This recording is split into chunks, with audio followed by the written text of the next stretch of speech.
Crypto में लोग invest करते क्यों है? What is the reason for that? क्यों यूएस की गवर्नमेंट बिटकॉइन को इतना बाई करना प्रेफर करती है? क्यों आज के टाइम पे एचएनआईज स्टॉक्स छोड़ के क्रिप्टो की ओर जाना प्रेफर कर रहा है? नंबर वन रीजन इज, वैसे आप एक बात कहते हो कि 2026 में क्रैश आ जाएगा, तो किसका हॉरोस्कोप देखा आपने? सो मेरे साथ एक पर्सन है, उसने क्रिप्टो से 2022 से लेकर 2024 में 100 करोड़ रुपए कमाए। वाओ, कैसे किया, कैसे हुआ, क्या स्टेप्स थे? सो उसने क्या किया? आप में बड़े बोल्ड क्लेम्स मारते हो, बोले किसी के पास 3 करोड़ तो उसको दुबई आ जाना चाहिए। मैं आपको क्वेश्चन पूछता हूँ सर, आप मुझे बताइए, हर एक बिजनेस ओनर, हर एक अच्छे से अच्छा एम्प्लॉय क्यों इंडिया छोड़ के चला गया? यूएसए में जॉब करे कोई दिक्कत है, बट इंडिया छोड़ के क्यों गया? क्योंकि इंडिया में टैक्स यूएसए से तो कम है। यूएसए में टैक्स ज़्यादा है, कनाडा में टैक्स ज़्यादा है, इंडिया से भी ज़्यादा है। वो लोग क्यों बाहर चले गए? पता है इंडिया में प्रॉब्लम क्या है? तो आप ये मुझे बताइए कि अगर एक व्यक्ति निवेश करना चाहता है और उसको अब क्रिप्टो स्पेस हॉट लग रही है, पहला क्वेश्चन मेरा आपसे ये होगा कि वो जो टोटल इन्वेस्टमेंट कर रहा है उसका कितना पोर्शन क्रिप्टो में जाना चाहिए? तो सबसे पहले आपको अपने ओवरऑल पोर्टफोलियो का या फिर ओवरऑल नेटवर्थ का % या मैक्स टू मैक्स % से ऊपर क्रिप्टो में कभी इन्वेस्ट नहीं करना चाहिए। बहुत बढ़िया, ठीक है। क्योंकि आपको आज एक चीज़ बताऊंगा सर, बाइनेंस को छोड़ के 90% एक्सचेंजेस सबका बेस चाइना है। उन लोगों के पास $400 मिलियन एसेट अंडर मैनेजमेंट है, जो सिर्फ 50 ट्रेडर होंगे जो लोग मिलकर ट्रेडिंग करते हैं। तो आज के टाइम पे अगर आपको मार्केट में पैसा कमाना है ना, ट्रैक। आप बोल रहे हो कि जो सतोशी नाकामोटो थे जिन्होंने 2008 में वो bitcoin.org पे पेपर लिखा था, करेक्ट, वो इलॉन मस्क है। 3-4 पैरामीटर्स है। नंबर 1, जहाँ पे इलॉन मस्क रहता था, सतोशी नाकामोटो का लास्ट लोकेशन वहाँ पे ट्रेस हुआ है। तीसरी बात, एक व्यक्ति जो 2 लाख रुपए की एसआईपी कर रहा है और वो कह रहा है कि मैं रिस्क लेने को तैयार हूं, 10,000 रुपए मैं डालना चाहता हूं जो मैं जीरो कर चुका हूं मेरे मन में, तो उस केस में कौन से 5 कॉइन्स होने चाहिए जिसमें ये 10,000 रुपए का इन्वेस्टमेंट है? मीम हो, वीमो, जो होगा चलेगा। तो मीम में आपको सबसे पहला टोकन जो मेरा फेवरेट है वो चूज करना चाहिए। गाइस, आज के मेरे गेस्ट हैं जीत शाह, एक 26 साल के लड़के जो पहले स्विगी में डिलीवरी बॉय का काम करते थे और आज 10 करोड़ का क्रिप्टो पोर्टफोलियो बना चुके हैं। आज के इस पूरे डिस्कशन में मैंने उनसे बहुत जबरदस्त क्वेश्चनिंग करी है। आज के इस डिस्कशन में आप सीखेंगे कि बिटकॉइन होता क्या है, उसके पीछे की टेक्नोलॉजी क्या होती है, किस तरीके से जीत ने अपना करियर स्टार्ट किया, कैसे वो दुबई मूव किए, उनकी लाइफ की थीसिस क्या है। उसके बाद उन्होंने बताया कि कौन कौन से वो मीम कॉइन्स हैं जो आगे जाके अच्छा परफॉर्म कर सकते हैं। मीम कॉइन्स होते क्या हैं, आपको अपने पैसे का कितना परसेंटेज मीम कॉइन्स में या बिटकॉइन में लगाना चाहिए, क्या बेस्ट तरीका है इन पर्टिकुलर कॉइन्स में इन्वेस्ट करने का, कौन से एक्सचेंज के माध्यम से आपको इन्वेस्ट करना चाहिए, कोल्ड वॉलेट में रखना चाहिए या एक्सचेंज में रखना चाहिए, वेल्स को कैसे ट्रैक करना चाहिए ताकि आपको राइट डायरेक्शन मिल जाए, कैसे आप कॉपी ट्रेडिंग करके अपने लिए अच्छे रिटर्न्स बना सकते हैं, और क्या आप क्रिप्टो को एक फुल टाइम करियर बना के उनकी तरह एक अच्छा कैपिटल बना सकते हैं। ये सारी चीजों पे आज हमने चर्चा करी है, बहुत ग्रिल किया उन्हें, बहुत सारी चीजें मैंने उनसे पूछी हैं, खुद की भी बहुत लर्निंग्स ली हैं। तो आप इस एपिसोड को एकदम एंड तक देखिएगा, पर चालू करने से पहले एक बार सब्सक्राइब बटन जरूर दबा दीजिएगा। आइए मिलते हैं जीत शाह से। तो Jeet, thank you so much, तूने टाइम दिया। Thank you so much. अच्छा Jeet, your story is very interesting. Swiggy से करोड़पति बने, ठीक है? तो स्विगी में डिलीवरी करते करते बिटकॉइन की डिलीवरी ले ली और you have done so well for your life. आप 26 इयर्स ओल्ड है। यस, तो तो थोड़ा जर्नी पे से स्टार्ट करते हैं कि what was your journey, correct. कहाँ से आए हो, क्या करा, और ये लैंड ऑफ अपॉर्चुनिटीज में कैसे आ गए? सो सर, मैंने गुजरात से हूँ मैं बेसिकली, तो मेरी फैमिली में कोई भी बिजनेस नहीं करता है। तो ऐसा है कि गुजरात में था तो मेरा बिजनेस का एक माइंड रहता था कि भाई फैमिली में कोई नहीं करे तो मुझे तो एक बार तो बिजनेस करना है। तो फैमिली क्या करती थी? Like मेरे father क्या? फादर जॉब करते हैं, गवर्नमेंट जॉब है, मदर हाउसवाइफ, एंड फैमिली में बाकी जितने भी लोग हैं बिजनेस कोई नहीं करता। तो हमने जब स्टार्ट किया मैंने, तो सबसे पहले मेरा एक थॉट है कि मुझे पैसा कमाने की बिल्कुल इच्छा नहीं थी। मैंने ज़िंदगी में कभी ये सोच के नहीं रखा था मुझे पैसा कमाने हैं। बचपन में ज़रूरत ही नहीं लगी। जैसे मैं सुरेंद्र नगर करके एक जिला है, वहाँ से हूँ, तो अभी तो मैं बाहर रहता हूँ, बट वहाँ पे क्या है कि अगर आप monthly if you are making 25,000 rupees a month, आप भगवान हो। अच्छा, आप 25,000 रुपये में 4 लोगों की फैमिली मस्त तरीके से जी सकते हो। आप वीक में एक बार बाहर खा सकते हो, बढ़िया चलेगा। सो वहाँ पे पैसे की इतनी ज़रूरत नहीं है। So was that your benchmark कि 25,000 होगा तो मजा आ जाएगा? 25,000 में तो मैं मतलब खुश था। मैं आपको बताऊँ, मेरी एक मस्त स्टोरी है। मैं जब मेरे पापा को जाके मैंने पहली बार बताया ना कि पापा मैंने आज 20,000 रुपये कमाए हैं, तो पापा कह रहे हैं कि जीत, हमारी एक्सपेक्टेशन ये थी कि जब तू 22 साल का हो जाएगा, तेरी पढ़ाई कंप्लीट होगी, तो मेरे पापा गवर्नमेंट में है, तो अगर तुझे गवर्नमेंट में लगाना भी है तो मैं पैसे भरने पड़ते हैं। स्टार्ट गवर्नमेंट में आपको सीधा कोई नहीं मिलेगा। तो कहते हैं कि हम तो 5-6 लाख का लोन लेके तुझे गवर्नमेंट में लगवाने की कोशिश करते हैं और तेरी जॉब लगती 25,000 रुपये की। और उस एक दिन में मैंने फिर कुछ उसी महीने में एक दिन में 25,000 रुपये कमाए थे। वाओ, तो पापा कहते हैं कि हमारे लिए तो मतलब ऐसा है कि जो सोच ही नहीं सकते हम 40-50 साल तक वो चीज़ें हुई। तो सर स्टोरी यहाँ से स्टार्ट हुई कि मैंने ना 2017 में मैं पढ़ाई में इतना अच्छा नहीं था, हमेशा गवर्नमेंट कॉलेज से पढ़ा हूँ, कभी पढ़ाई के लिए पैसा खर्चा नहीं किया। तो मैं था मेरी हॉस्टल में और वहाँ पे मेरा एक दोस्त आया दौड़ के, कहता है जीत तो बिटकॉइन पता है क्या होता है? मैंने कहा नहीं बिटकॉइन नहीं पता क्या है। तो कहते हैं मैं तुझे रेफरल लिंक दे रहा हूँ, मेरी ज़ेप पे डाउनलोड कर। उसका रेफरल लिंक चाहिए थी, तो उसने मुझे दिया और मैंने 500 रुपये डिपॉजिट किया और मैंने बिटकॉइन बाई किया। That is 2017। 17 पहली बार मैंने बिटकॉइन बाई किया। जैसे मैंने बाई किया 2 दिन के अंदर ज़ेप पे एप्लीकेशन थी वो बंद हो गई। इंडिया ने बैन किया था बिटकॉइन हाँ उस टाइम पे, तो एग्जैक्टली वहाँ पे मैं एंटर हुआ था। बट कुछ टाइम के बाद फिर वो आ गया था कि भाई हम चालू कर रहे हैं क्रिप्टो में, और उस टाइम पे मैं बाई करता था। लोकल बिटकॉइन करके एक वेबसाइट थी, आपने अगर सुना हो तो। लोकल बिटकॉइन पे क्या था कि आप यूपीआई से किसी को भी पेमेंट करते हो आपको बिटकॉइन देते हो उस टाइम पे। तो वहाँ से पीयर टू पीयर कहते हैं, पीयर टू पीयर टाइप से लोकल बिटकॉइन करके आज लगभग नहीं चल रही है। तो वहाँ से मैंने वर्ज करके टोकन बाई किया, मैंने BNB बाई किया। I was like so close कि BNB में ऑलमोस्ट श्योर था कि बहुत भागेगा। मैंने BNB बाई किया था $15 to $18 के बीच में, वो $650 गया है। तो मैंने बेच दिया था, चाइनीज़ फ्रॉड आया था, $12 पे चला गया, 50% वैल्यू चली गई। तो मुझे लगा यार कुछ तो प्रॉब्लम है, सो आई सेल माई BNB एंड ये मैंने 2017 से चालू कर दिया। बट मैंने जैसे बताया पैसा कमाने की इच्छा नहीं थी, जस्ट एक देखा कुछ नहीं आ रहा है तो चालू किया। पैसा कमाने की इच्छा मैं हमेशा ऐसा मानता हूँ कि एक स्ट्रॉन्ग वाई होना चाहिए। मेरा वाई था मेरा मेल ईगो। आज मुझे कोई चीज़ का एरोगेंस नहीं, ईगो नहीं, बट उस टाइम पे था। मैं आपको ऑनेस्ट चीज़ बताता हूँ। हुआ ऐसा कि मेरी एक गर्लफ्रेंड थी, 5 साल हो गए थे हमें साथ में, और मुझे उसको फ़ोन करते हैं कि मेरी शादी फिक्स हो गई। सो मैं उस टाइम पहला प्यार होता है, आज चलो ठीक है, तो उस आज रात तक अपन नहीं 2 बजे तक 2 पिया। बजे तक पिया। सो मैं बाहर गया और मैंने कहा चलो ठीक है यार मना लेंगे। मैंने मेरी मम्मी को बोला, हमारे घर पे सब पता था। मैंने मम्मी को बोला मम्मी ऐसा ऐसा है, तुम जाके बात कर ले एक बार। मम्मी कहती है जीत तू IT में पढ़ाई कर रहा है, तेरी सैलरी कितनी लगेगी सालाना? 4 लाख रुपए, 5 लाख रुपए, अगर तू बहुत अच्छा करता है तो। बाकी तेरे सालाना 3 लाख रुपए की सैलरी लगेगी। तुझे पता है उसका हस्बैंड कितना कमाता है? मैंने कहा कितना? तो कहते महीने का 10 लाख। उसकी फैमिली में सब मिला के 10 लाख रुपए की महीने की इनकम आती है। तो मुझे कहता तेरा चांस नहीं है। और वहाँ पे मुझे एक चीज़ पहली बार ऐसा एहसास हुआ कि पैसा कमाने, अगर आपको इस वर्ल्ड में रहना है ना, सो पैसा कमाना बहुत ज़रूरी है, बहुत ज़्यादा। अब है ना, पैसा कमाने से ये है कि आपको ना 5 स्टेज होते हैं अपने लाइफ के। पहला होता है सर्वाइवल। तो मैं आज के हिसाब से बताता हूँ कि मैं कैसा मानता हूँ, ये मेरा पर्सपेक्टिव है। अगर आज आप महीने का 4.5 लाख रुपए, 5 लाख रुपए कमाते हो ना, तो आप सर्वाइवल में हो सर। आज अगर कोई मुझे कहता है ना मैं 5 लाख रुपए कमाऊँ, आप सर्वाइवल से ऊपर कुछ नहीं कर सकते। तो 25,000 वाले को क्या कहोगे, जो गरीब है सर। 90% इंडिया है? 90% इंडिया है सर। उसका भी मेरा एक कॉन्ट्रोवर्शियल थॉट है, मैं आपके साथ शेयर कर सकता हूँ। सर मैं ऐसा मानता हूँ कि इंडिया में जो डेटा आता है ना, जो मैं गवर्नमेंट डेटा देती है, वो 90% फेक है। Let me tell you, India में अगर आप ये कहो ना कि 10% लोगों के पास पैसा है, तो मैं बिल्कुल मानने के लिए तैयार नहीं हूँ। मैं आपको एक छोटा सा गुजराती फैमिली का एक एग्जांपल देना चाहूँगा। वो इनकम टैक्स में शो करते हैं हम सालाना 15 लाख कमाते हैं, बट उनकी फैमिली की इनकम सालाना 5 करोड़ रुपए की होती है। मैं आपको बताता हूँ वो कैसा करते हैं। उनके पास पैसा आता है, कैश में जो पैसा आता है उससे वो प्रॉपर्टीज़ बाई करते हैं, क्योंकि अगर आपको कैश का पैसा लगाना है तो इंडिया में प्रॉपर्टी के लिए कहीं जगह पे लगेगा नहीं। और उनके पास 6 अकाउंट्स होते हैं, फादर, मदर, जो हस्बैंड होता है वो, उनकी वाइफ, उनके 2 बच्चे। जैसे मेरा एक account HUF, Hindu individual family, उनका होता है, एक आधा ट्रस्ट ओपन होता है। तो इतनी इनकम डिवाइड हो जाती है ना कि किसी को पता नहीं चलता। प्लस जो भी लोग कैश में इनकम करते हैं ना, वो कभी शो नहीं करते ना, कभी भी शो नहीं होता।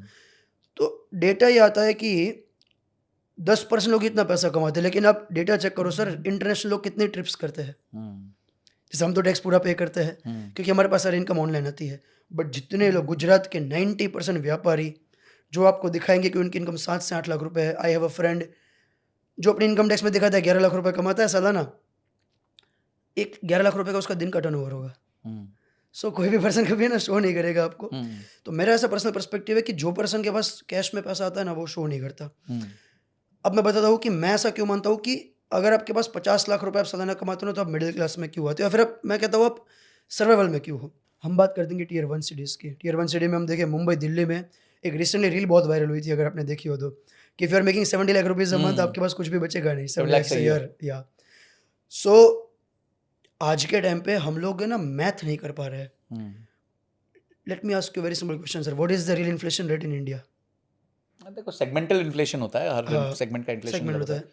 है, 8 होगा, 10 होगा, 10 11 होगा, होगा, करेक्ट. और एवरेज में 6-7 होगा. 6-7 हमारे गवर्नमेंट कहती है 6-7% है. बट आप है ना सबसे बेस्ट एग्जांपल है, आप अपनी स्पाउस को या फिर अपने मम्मी को पूछो कि हमारे घर पे मंथली एक्सपेंस क्या था 2019 में और आज 2025 में कितना है. 6 साल में आपका एक्सपेंस दुगना हो गया होगा. आप जाके एक बार टेस्ट कर लो कोई भी पर्सन, तो 12% हो गया आपका. आपका 12% का इन्फ्लेशन रेट है. और अगर हम एब्सोल्यूट डेटा चेक करें ना, तो आज के टाइम पे अगर आप निफ्टी 50 में SIP करते हो ना, सिर्फ SIP, आप सर अपने फंड को कंपाउंड नहीं कर रहे हो, आप सिर्फ स्टोर कर रहे हो. If you are investing in gold, 5 साल अगर छोड़ दो, आप 25 साल का इतिहास लो, you are losing money every single year. So इसी मैंने पर्सपेक्टिव क्यों बताया, क्योंकि आप क्रिप्टो का पॉडकास्ट है तो आप पूछोगे कि क्रिप्टो में लोग इन्वेस्ट करते क्यों है, what is the reason for that.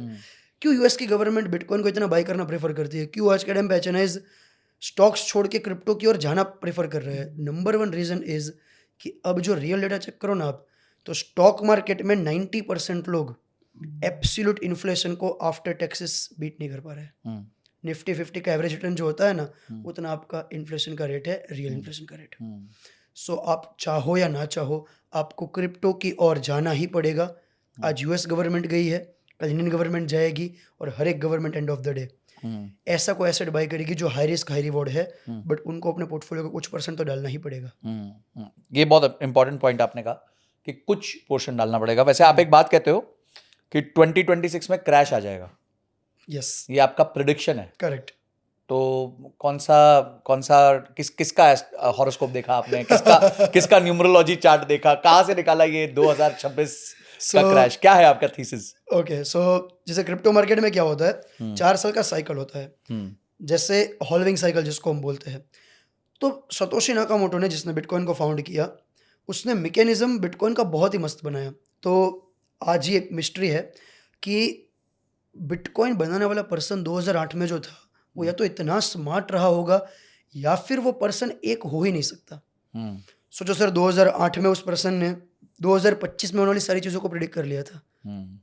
उसने क्रिप्टोग्राफिक, जो कि क्रिप्टो करेंसी का मेन कॉन्सेप्ट है, क्रिप्टोग्राफी. उसने फाइनेंस मार्केट, 256 हैश, हाँ, फाइनेंस मार्केट उसने कि क्या फाइनेंस में हो सकता है, banking system, decentralization, blockchain technology, ये 6-7 चीज़ों को मिला के उसने उस टाइम पे बिटकॉइन जो बनाया होगा, वो किस सोच से बनाया होगा, वो आज भी नहीं सोच पा रहे कि कैसे उसने बनाया होगा. उसने मैकेनिज्म बहुत ही मस्त बनाया. उसको एक चीज़ पता थी कि अगर हम कोई चीज़ लिमिटेड रखते हैं मार्केट में, या फिर कोई चीज़ अगर हम ऐसा रखते हैं कि जो आती रहेगी, जैसे कि माइनिंग होता है बिटकॉइन का, तो कभी ना कभी उसकी डिमांड ऊपर नीचे जाएगी. तो इन्होंने क्या किया, हर 4 साल में माइनर को मिलने वाला रिवॉर्ड अदा कर दिया. उसको एक सिंपल एग्जांपल से समझते हैं. बिटकॉइन का मैकेनिज्म कैसे पूरा आपको बता रहा हूँ, जिससे आपको एक आइडिया आ जाएगा. मैं एक इंसान हूँ, आप एक इंसान हो सर, हम दोनों को फंड ट्रांसफ़र करना है. आप इंडिया में हो, मैं आज लेट्स सपोज USA में हूँ. मुझे अचानक पैसे की ज़रूरत पड़ेगी, मैंने आपको मैसेज किया कि sir I need money urgently. मेरा वॉलेट USA में किसी ने चोरी कर लिया, उसमें कार्ड्स थे, मेरे सब कुछ था, वो चोरी हो गया, मेरे पास कोई प्रूफ नहीं है, मुझे मेडिकल इमरजेंसी, और ये फ्राइडे है, फ्राइडे की शाम है, सैटरडे संडे बैंक खुलेगा नहीं, आप मुझे फंड कैसे पहुँचाओगे? तो आपने मुझे एक बिटकॉइन ट्रांसफ़र किया, मेरे पास वॉलेट में बिटकॉइन आ गया, जो मैं किसी और के वॉलेट में ले सकता हूँ, P2P कर सकता हूँ, किसी एजेंट के उस पर रख सकता हूँ. उसने मुझे कैश दे दी. ऐसा करके मैकेनिज्म बहुत सिंपल है. एक पर्सन ने दूसरे पर्सन को फंड भेजा, तो जो फंड को ट्रांसफ़र करता है ना, जो कंप्यूटर, उसको माइनर कहता है. ये कंप्यूटर होता है जिसको एक मैथमेटिकल प्रॉब्लम छोटी सी सॉल्व करनी पड़ती है, मतलब बहुत हार्ड प्रॉब्लम होती है. अब उसने बोला कि हर 4 साल में माइनर का रिवॉर्ड आधा हो जाएगा. अब मैकेनिज्म समझना अब क्या है. अगर आप मुझे एक बिटकॉइन बेचते, तो मैं वो bitcoin and of the day बेचता मार्केट में. तो क्योंकि सेलिंग प्रेशर बहुत ज़्यादा था, तो प्राइस बहुत ऊपर नहीं आ पाती थी. अब सोचो, हर 4 साल में माइनर का रिवॉर्ड आधा हो गया, माइनर भी मार्केट में बेचेगा जो उसके पास पैसा आएगा, सेलिंग आधी हो गई. हर 4 साल में सेलिंग आधी होती है, बाइंग सेम रहती है, डिमांड सेम रहती है, सप्लाई आधी हो जाती है. तो ऑब्वियसली इसीलिए बिटकॉइन का प्राइस बढ़ता है. तो उसने उस टाइम पे सोच के रखा था कि हर 4 साल में हम एक माइनिंग का ऐसा सिस्टम बनाते हैं कि 4 साल में रिवॉर्ड आधा हो जाता है. That is the main concept of bitcoin. और इसीलिए हर 4 साल में एक साइकिल आता है क्रिप्टो का जो हिस्ट्री के हिसाब से हर बार आया हुआ है।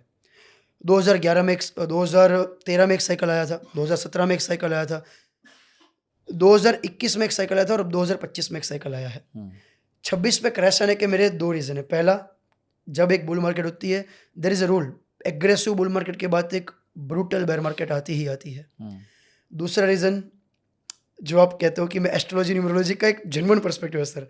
आपने एक चार्ट वो देखा है जो 50 साल पुराना चार्ट है जहाँ पे उन्होंने प्रिडिक्ट किया था हर एक मार्केट को कि 2019 में एक बेच देना एक बहुत बड़ा क्रैश आएगा, 2020 में कोविड का क्रैश आया। उन्होंने हर चीज़ 50 सालों तक प्रिडिक्ट करी हुई है। उन पे भी आया है कि 2026 में एसेट के दाम इतने ऊपर चले जाएंगे कि आप बेच दो। तीसरा रीज़न क्या होता है, मार्केट में ना इंस्टीट्यूट एक आपके साथ गेम प्ले करते हैं जो लोगों को समझ नहीं आता। इंस्टीट्यूट तब तक मार्केट में डंपिंग चालू नहीं करेंगे जब तक हर एक इन्वेस्टर हेवीली कॉन्फिडेंट नहीं हो जाता कि मार्केट ऊपर ही जाएगी। आप स्टॉक मार्केट में हो सर, मैं भी स्टॉक मार्केट में इन्वेस्ट करता हूँ, मैं आज पब्लिकली बताता हूँ ये। मैं 2022 से क्रैश का वेट कर रहा था। 2021 मार्केट बहुत ज़्यादा बड़ी, मैं 22 में वेट कर रहा था कि एक क्रैश आया, मैं एक बल्क बाय करूँ। मैंने 22 में थोड़ा वेट किया, 23 में वेट किया, 24 में वेट किया, 25 में वेट किया, आ ही नहीं रहा क्रैश। 10-15% से ऊपर कुछ जा ही नहीं रहा ऊपर नीचे। अब हमें जब श्योर हो जाएगा ना भाई अब क्रैश नहीं आएगा, अब सस्टेनेबल तरीके से मार्केट बढ़ती रहेगी, तब उसी दिन क्रैश आएगा, तब मार्केट ठोकेगी। क्रिप्टो में ऐसा है। अभी आप देखो तो हर एक HNI, हर एक इंस्टीट्यूट, यूएसए की गवर्नमेंट हेवीली एक्यूमुलेट कर रही है। इन्होंने क्रिप्टो मार्केट को इतना पॉजिटिव बना दिया है कि आप सोच ही नहीं सकते कि बुरा कब होगा। और जब आम इन्वेस्टर मार्केट में आ जाएगा ना और इतने फोमो में होगा ना, तब क्रैश आएगा। और क्रैश आएगा तो कितना नीचे जाएगा? मैं बिटकॉइन का प्रेडिक्शन बताऊंगा ना, कोई यकीन नहीं करेगा, बट मैं आपको मैथ के साथ पूरा बताता हूँ मैं क्या सोचता हूँ। इस बार बिटकॉइन जाएगा 3.5 से 4 लाख डॉलर। अभी ऊपर जाएगा, ठीक है। एंड काफी लोग ये सोचेंगे कि जीत यहाँ से 4 गुना कैसे होगा, ऑलरेडी 7 गुना हो गया है। ये तो बहुत बड़े बड़े लोग प्रेडिक्शन करते हैं बट ऐसा नहीं होता। बट मैं आपको पूरी मैथ बताता हूँ कि ऐसा क्यों जाएगा। सबसे पहला, एक ऐसा पैरामीटर होता है जो हर एक मार्केट को ग्रो करके देता है। आप बताओ सर कौन सा पैरामीटर होगा जो हर मार्केट को ग्रोथ के लिए कॉमन होता है? फंडामेंटल्स ठीक होना चाहिए। चलो एक एग्जांपल लेते हैं सर कि एक स्टॉक मार्केट की कंपनी है, उसके फंडामेंटल्स बहुत ही अच्छे हैं, सब कुछ सेट है, प्रॉफिट्स उसके बढ़ रहे हैं, रेवेन्यू बढ़ रहे हैं। बहुत कंपनी आज के टाइम पे आपको स्टॉक मार्केट में ऐसे दिखेगी जिसका सब बढ़ रहा है, फिर भी उसके स्टॉक के दम ऊपर नहीं जा रहे। क्यों? हो सकता है पीआर नहीं हो उसकी प्रॉपर्ली, लोग जानते ना हो, एनालिस्ट्स उसको कवर ना कर रहे हो। Absolutely. So and of the day everything is about supply and demand. हाँ, अगर मार्केट में बहुत ही मैसिव कोई भी स्टॉक अच्छा है लेकिन डिमांड ही नहीं रही तो आगे नहीं बढ़ेगा। और एक मस्त पर्सपेक्टिव में बता दो सर, हम लोग स्टॉक मार्केट में इन्वेस्ट इसलिए सिर्फ करते हैं कि हमारे नेक्स्ट जनरेशन पे टोकन्स या फिर शेयर्स डंप कर पाए। Eight the end of the day market सिर्फ इसलिए बढ़ रही है क्योंकि नया पैसा प्रिंट हो रहा है। अगर आप आज देख लो ना कि एब्सोल्यूट जो कंपनी की ग्रोथ हो रही है ना, वो सिर्फ और सिर्फ मनी प्रिंटिंग के कारण तो हो रही है। जितना गवर्नमेंट मनी प्रिंट कर रहा है वो HNIs के आवाज जा रहा है और वही ग्रोथ आ रही है। क्योंकि हमारे वर्किंग आवर्स नहीं बढ़ रहे हैं, हम वर्किंग आवर्स में कम होते जाते हैं। इवन हमारा बहुत ज़्यादा टेक्नोलॉजी के पर्सपेक्टिव में इंडिया इतना बहुत ऊपर नहीं जा रहा है, तो जो भी बढ़ता है मनी प्रिंटिंग के कारण बढ़ता है। अब समझते हैं हम बिटकॉइन को। अभी बिटकॉइन चला गया $1 लाख से ऊपर, ऑल टाइम पे ऑल टाइम लगा रहा है, $1,17,000। अब यहाँ पे सोचो, अभी यूएस ने मनी प्रिंटिंग चालू भी नहीं की। अगर यूएस मनी प्रिंटिंग करता है, जो कि वर्ल्ड की लार्जेस्ट इकोनॉमी है, 37 ट्रिलियन का जिनके ऊपर डेट है, अगर वो प्रिंटिंग करेगा तो वो छोटा मोटा तो प्रिंट करेगा नहीं, तो वो पूरे वर्ल्ड का 10% पैसा प्रिंट कर सकता है। उन्होंने ये किया था 2020-21 में जब कोविड आया था। अगर वो उसका हाफ भी मनी प्रिंट करता है ना, तो बिटकॉइन $4 लाख चला जाएगा। क्योंकि अगर पैसा आएगा तो इन्वेस्टर सोचेगा कि हाई रिस्क में कहा जाए, क्योंकि ऑलरेडी आप देखो सर FD स्टेगनेट लगभग चीज़ें चल रही है। Stock market all time high पे चल रहा है, यूएसए का stock market, Indian stock market is about all time high. So there is only one option जहाँ पे आप हाई रिस्क में जा सकते हो, which is crypto. Gold all time high पे चल रहा है। So at the end of the day crypto में पैसा आएगा, और जब क्रैश होगा तो मैं ऐसा मानता हूँ कि बिटकॉइन चला जाएगा $3-4 लाख आसपास और क्रैश पे वापस आएगा $1 लाख पे, और फिर एक सस्टेनेबल बिटकॉइन की ग्रोथ चालू होगी। मैं बिटकॉइन को ऐसा मानता हूँ कि क्रिप्टो इज 1999 का बबल बस्ट बाद का यूएसए का stock market. In next 20 years stock market की तरह, जैसे 1999 से लेके 2020 तक स्टॉक मार्केट चला, वैसे ही क्रिप्टो नेक्स्ट 20 ईयर्स तक एक सस्टेनेबल ग्रोथ देगा, बट डू नॉट एक्सपेक्ट कि after 2 years you will get returns worth 7x 8x per year, ऐसा नहीं होगा। अभी ये पॉसिबल है, रिस्क बहुत हाई है, बट अभी ये पॉसिबल है। आप देखो तो टोकन्स ऐसे होते हैं, फ्यूचर में नहीं होंगे। आप कह रहे थे कि $1.3 मिलियन से $600,000 $300,000 पहुंच गया। $300,000 पहुंच गया था। अच्छा ठीक है, तो भाई इतना बड़ा क्या कर दिया था उस दिन? सो एक्चुअली क्या था कि नवंबर 2024 मार्केट में पीक फोमो, ट्रम्प की बात हो गई थी कि ट्रम्प आएगा, क्रिप्टो रॉकेट होने वाला है, और मैं 12-13 करोड़ रुपए मार्केट में थे और मैं सब लॉन्ग करके बैठ गया था। कुछ मेरे पास ऑल्ट कॉइन थे और कुछ फ्यूचर्स में मैं लॉन्ग करके बैठ गया था। दिसंबर महीने तक मेरा पीक हो गया $1.3 मिलियन, 13 करोड़ आसपास मोटा मोटा पहुंच गया, और मैंने कहा यहाँ से भी 100 करोड़ रुपए बनना है, 100 करोड़ बन जाएंगे, मार्केट से एग्जिट करूंगा और चिल मजे मजे। 25 साल का था उस टाइम पे मैं, और जब हर एक पर्सन एक डायरेक्शन सोचता है तो हर बार डायरेक्शन उल्टी ही जाती है। और जनवरी महीने में एक भयंकर क्रैश आया, जनवरी फरवरी मार्च तक पहुंचते पहुंचते 1.3 मिलियन से 300 के, I was down by 80, 85, 90%। But मैं ना उसको एक बहुत ही अच्छी चीज़ मानता हूँ कि मैं उतना डाउन गया। You know the reason sir, मैंने ना क्रिप्टो मार्केट में एक चीज़ सीखी है। मैंने पहले 5 साल क्रिप्टो मार्केट में कोई बड़ा पैसा नहीं बनाया, मैं आपको ऑनेस्टली बताता हूँ। पिछले 2 साल में मैंने जो रिटर्न बनाया वो 20 करोड़ रुपए बनाया है, एब्सोल्यूट मैंने 10 करोड़ रुपए बनाया है, प्रॉफिट माइनस लॉस काट के, और उसके बाद गया आया करके। बट अब मेरे पास ऐसी चीज़ें मैंने सीख चुकी है ना कि 300 कैसे वापस मैं 1.3 मिलियन ले गया विद इन 2 to 3 मंथ्स। जो चीज़ें अगर मैं ये सीखता नहीं ना मार्केट को तो बहुत टाइम लग जाता। सो मेरे साथ एक पर्सन है, उसके पास 100 करोड़ रुपए थे, वो 22 साल का लड़का है सर। उसने क्रिप्टो से 2022 से लेकर 2024 में 100 करोड़ रुपए कमाए। You want to guess? चलो मैं आपको सर एक गेसिंग गेम देता हूँ। जब बिटकॉइन पहुंचा था $25,000 तो उसने मुझे बोला था कि जीत, अब बिटकॉइन का एक ऐसा बुल रैली चालू होगा कि 2 साल तक बढ़ेगा, मुझे ऐसा लग रहा है। तो बिटकॉइन चला गया $25,000 to $75,000, 3 गुना हुआ कुछ 1.5 साल में, या फिर 10 महीने या 1.5 साल के बीच में कुछ होगा। उसने अपना पोर्टफोलियो कितना गुना किया होगा? बिटकॉइन 3 गुना हुआ है। वो फ्यूचर्स करता है, उसने फ्यूचर्स में टोकन्स को लॉन्ग किया, अलग अलग बिटकॉइन को लॉन्ग किया, लॉन्ग शॉर्ट देखिए अगर 10x भी लेवरेज लेगा तो 30x तो कर ही सकता है, 30x कर सकता है। आगे बढ़ो सर थोड़ा और, तो 25x का लेवरेज लेगा तो 75x कर सकता है। उसने सर 5,000 गुना किया अपना पोर्टफोलियो, 5,000 टाइम्स पब्लिकली। उसने $1,000 से $10 मिलियन कमाए थे। कैसे किया, कैसे हुआ, क्या स्टेप्स थे? सो उसने क्या किया कि 8 महीने में जैसे बिटकॉइन ऊपर जाता था वो स्टेप बाय स्टेप प्ले करता है। जैसे बिटकॉइन ऊपर जाता है हर एक लार्ज कैप को वो लॉन्ग करता है।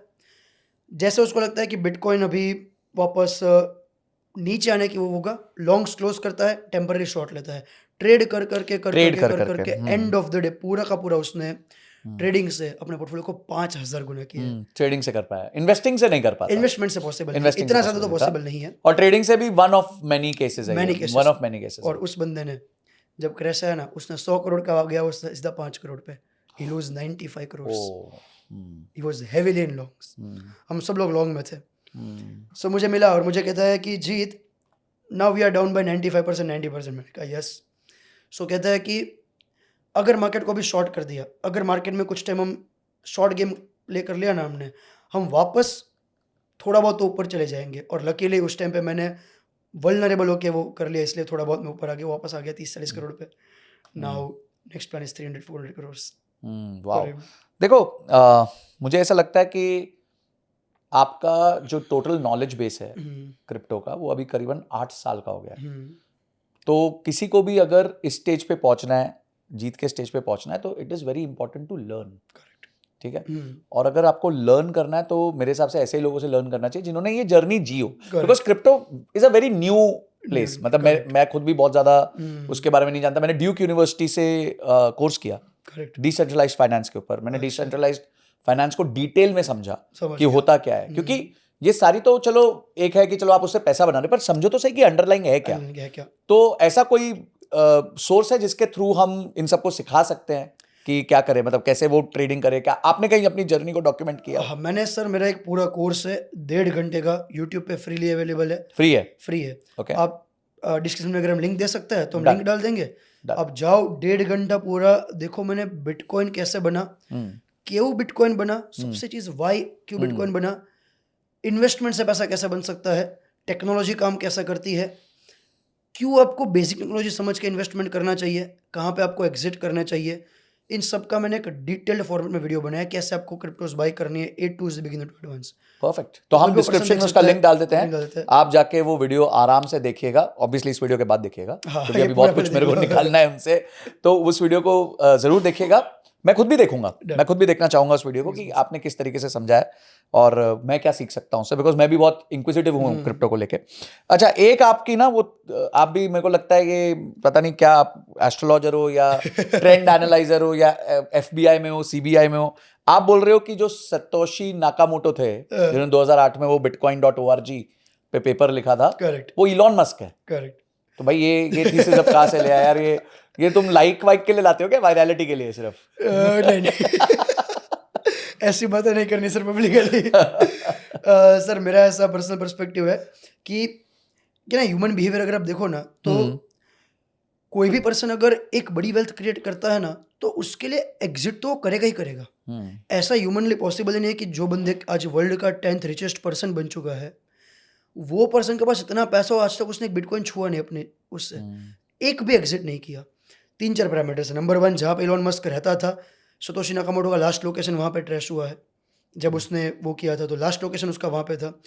इलॉन मस्क ने एक कंपनी बनाई थी पेपाल, जो कि पेमेंट गेटवे था, और उस टाइम उसने पेपाल बेच दी। PayPal is the end of the day payment gateway, कि आप मुझे पेमेंट ट्रांसफर करो मैं लेता हूँ। अब इलॉन मस्क को हो सकता है उस टाइम पे सुझाव कि हम डिसेंट्रलाइज पेमेंट गेटवे बनाए। Bitcoin at the end of the day is decentralize payment gateway. True. उसका नाम ही इन्होंने रखा है peer to peer payment transfer system. तीसरी बात, अगर इस टाइप की कोई चीज़ें बनानी है ना तो सबसे पहले आप या तो रिच होने चाहिए, आपके पास बहुत ही दिमाग होना चाहिए, और आपका है ना मेंटलिटी ऐसा होना चाहिए कि आपको सिक्योरिटी पसंद है। इलॉन मस्क को सिक्योरिटी बहुत पसंद है कि इलॉन मस्क चाहता है कि वो किसी को चीज़ें ना बताए। उसने ट्विटर क्यों बाय किया? Twitter is loss making company. Twitter उसने इसलिए किया कि लोग अपनी बातें रखें। वो आके पब्लिक के सामने आके हुक्के फूकता है किसी के पॉडकास्ट में जाके, उसको कोई बोलता है भाई तुम्हारा स्टॉक क्रश हो रहा है, तो बोलता है कि भाई मुझे जो पसंद होगा मैं बोलूंगा, जो करना होगा करूंगा, like offer me money, offer me power, I don't care, मुझे बोलना होगा मैं बोलूंगा। तो इस टाइप की मेंटालिटी जो रखता है इलॉन मस्क रखता है। लास्ट लोकेशन वहाँ पे है। इलॉन मस्क के बैकग्राउंड के हिसाब से पेपाल उसने बनाया था, तो हो सकता है ऐसा सेम सिस्टम डिसेंट्रलाइज किसी ने बनाया हो। और लास्ट चीज़, अगर इतना पैसा बनने के बाद एक भी इनिशियल्स भी आउट नहीं किया तो सिर्फ वो पर्सन ऐसा कर सकता है जो ऑलरेडी पैसे वाला हो। कि आज अगर आप अंबानी को बोलोगे ना कि भाई तुझे मैं 2000 करोड़ का बिटकॉइन दे रहा हूँ तो बेचना, मैं तो नहीं बेचेगा, क्योंकि उसको फर्क नहीं पड़ता 2000 करोड़ से, वो शादी में उड़ा सकता है उतना पैसा। लेकिन अगर मेरे जैसे किसी बंदे के पास 1000 करोड़ रुपए आ जाए तो मैं तो पागल हो जाऊंगा। मैं तो पैसा निकाल के गाड़ी गुड़ी लेने चालू कर दूंगा, कुछ तो करूंगा। Correct. So at the end of the day ये सारी चीजें मुझे लगती है कि इलॉन मस्क ही हो सकता है, बट ऑनेस्टली कोई नहीं जानता। ऑनेस्टली कोई नहीं जानता अभी तक, किसी सब गेस वर्क चल रहा है, सब गेस वर्क चल रहा है। बट एक है ना ऐसा भी पैरामीटर है सर, जो मैंने है ना मेरे वीडियो में भी कवर किया था, जो मैंने रिसेंटली स्टडी में पढ़ा, कि ये भी पॉसिबिलिटी है कि सतोशी नाकामोटो हम जैसा कोई मिडिल क्लास पर्सन हो जो मटेरियलिस्टिक थिंग्स से बहुत ऊपर उठ चुका है। तो इसके मैंने आपको स्टोरी बताता हूँ।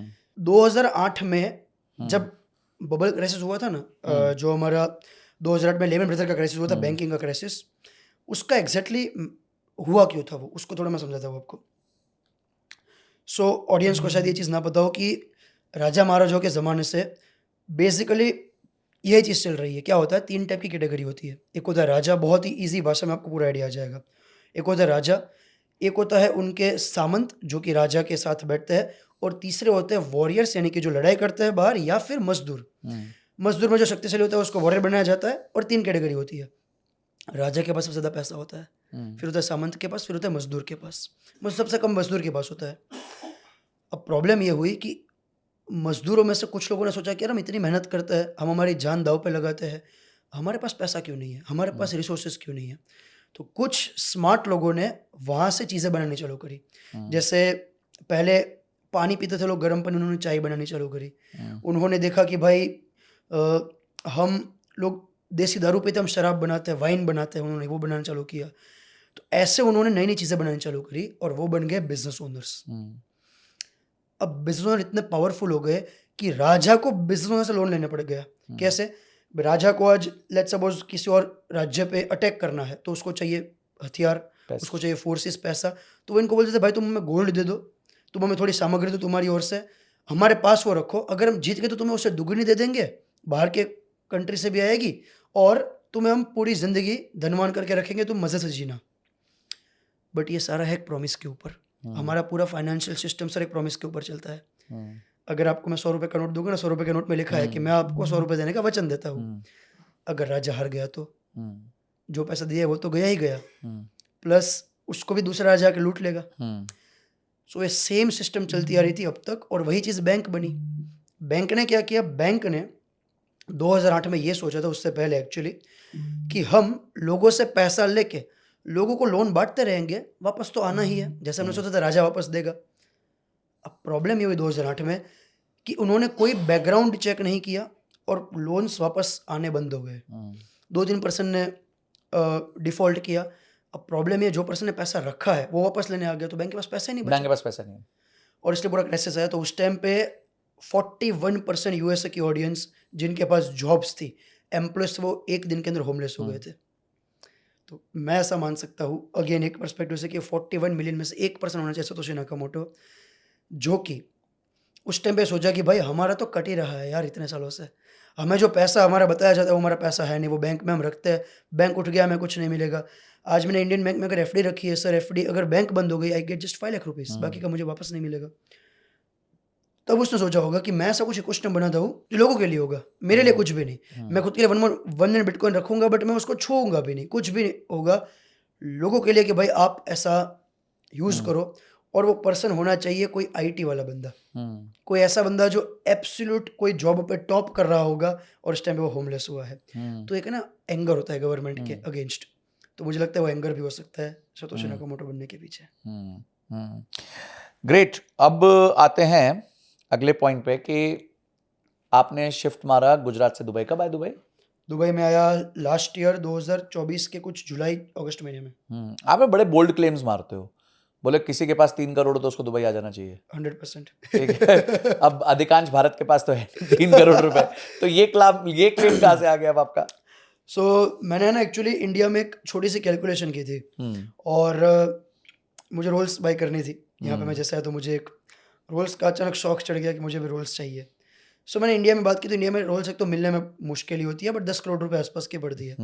बट वो 10 करोड़ रुपए की रोल्स बाई करने से पहले मुझे 20 करोड़ कमाने पड़ेंगे, प्लस उन सब चीज़ों के बाद मैं 20 करोड़ पहले कमाऊंगा, उसमें से 18% जीएसटी टैक्स दूंगा, फिर मैं आके 10 करोड़ के रोल्स लूंगा। बट 10 करोड़ के रोल्स में भी 5 करोड़ तो उसके ऊपर भी टैक्स ही है ना। दुबई में 5 करोड़ रुपए कमाऊँ, मैं सीधा 5 करोड़ रुपीज़ पे करके रोल्स बाई कर सकता हूँ, 0 टैक्स। कार की बात छोड़ दे, एक कंट्री का आदमी मेरे से लिटरली मैं 5 साल जो काम करूंगा वो 20 साल करेगा, तब मेरे से सेम एसेट बिल्डअप कर पाएगा, क्योंकि 20 करोड़ का 5 करोड़ सीधा हो गया। Tax advantage. दूसरा, इंडिया में कोई भी चीज़ हमेशा आखिरी में आती है। मैं आपको क्वेश्चन पूछता हूँ सर, आप मुझे बताइए, हर एक बिजनेस ओनर, हर एक अच्छे से अच्छा एम्प्लॉय क्यों इंडिया छोड़ के चला गया? यूएसए में जॉब करे कोई दिक्कत है, बट इंडिया छोड़ के क्यों गया? क्योंकि इंडिया में टैक्स यूएसए से तो कम है, यूएसए में टैक्स ज़्यादा है, कनाडा में टैक्स ज़्यादा है, इंडिया से भी ज़्यादा है। वो लोग क्यों बाहर चले गए? पता है इंडिया में प्रॉब्लम क्या है? चलो एक और क्वेश्चन, कोई भी पॉलिटिशियन, कोई भी बड़े बाप के बेटे इंडिया में कभी क्यों नहीं पढ़ते? और ऐसा नहीं है कि वो बाहर जाके कोई बड़ी यूनिवर्सिटी में पढ़ रहा है, कोई ऐसा नहीं है जो ऑक्सफोर्ड और स्टैनफोर्ड वगैरह पे पढ़ रहा है, सब कोई बेसिक यूनिवर्सिटी में जाके पढ़ रहा है बाहर की, जहाँ पे रिच लोग पढ़ते हैं। What is the reason for that? अगर तुम्हारे पास पैसा है सर, इंडिया में नहीं रहना चाहिए आपको। इंडिया में आपको कुछ पर आपको भी नहीं लगता कि मिलेगा। जिस नेशन ने आप लैंड मतलब हमारे को बनाया और अपॉर्चुनिटीज भी दी और इतना बड़ा सिस्टम दिया, इतना नाम दिया, आज Correct. इंडिया का इतना बड़ा नाम हो चुका है, तो उसके लिए उसका तो ये तो ब्रेन ड्रेन ही होता रहेगा। अगर अंबानी जी ऐसे सोच लेते तो हो सकता है वो ऐसा क्रिएट ही उन्होंने नहीं सोचा करते। था एक्चुअली, वो बीच में सोच रहे थे निकलेंगे। सो सर इसमें पता है प्रॉब्लम क्या है? मैं तो है ना जेन्युइनली इंडिया में रहना चाहता हूँ, आई लव इंडिया, बट मैं आपको चीज़ बताऊँ, मुझे टैक्स देने में जेन्युइनली कोई प्रॉब्लम नहीं है। टेल मी, 50% टैक्स पे करने के बाद क्या मुझे हेल्थ केयर अच्छा मिलेगा? क्या मुझे सेफ्टी मिलेगी? आपको पता है क्रिप्टो में इतनी सेफ्टी नहीं, मुझे हर एक पर्सन को कन्विंस करना पड़ेगा इंडिया में कि मैं क्या कर रहा हूँ, कैसे कर रहा हूँ। आपको पता है कितने फाइनेंशियल इन्फ्लुएंसर दुबई आ गए?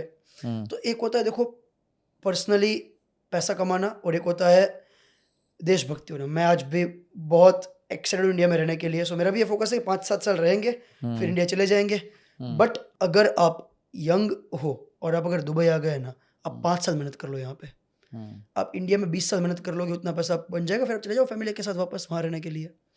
बट अगर आपके पास पैसा है, नथिंग लाइक दुबई, दुबई जैसा कुछ हो ही नहीं सकता।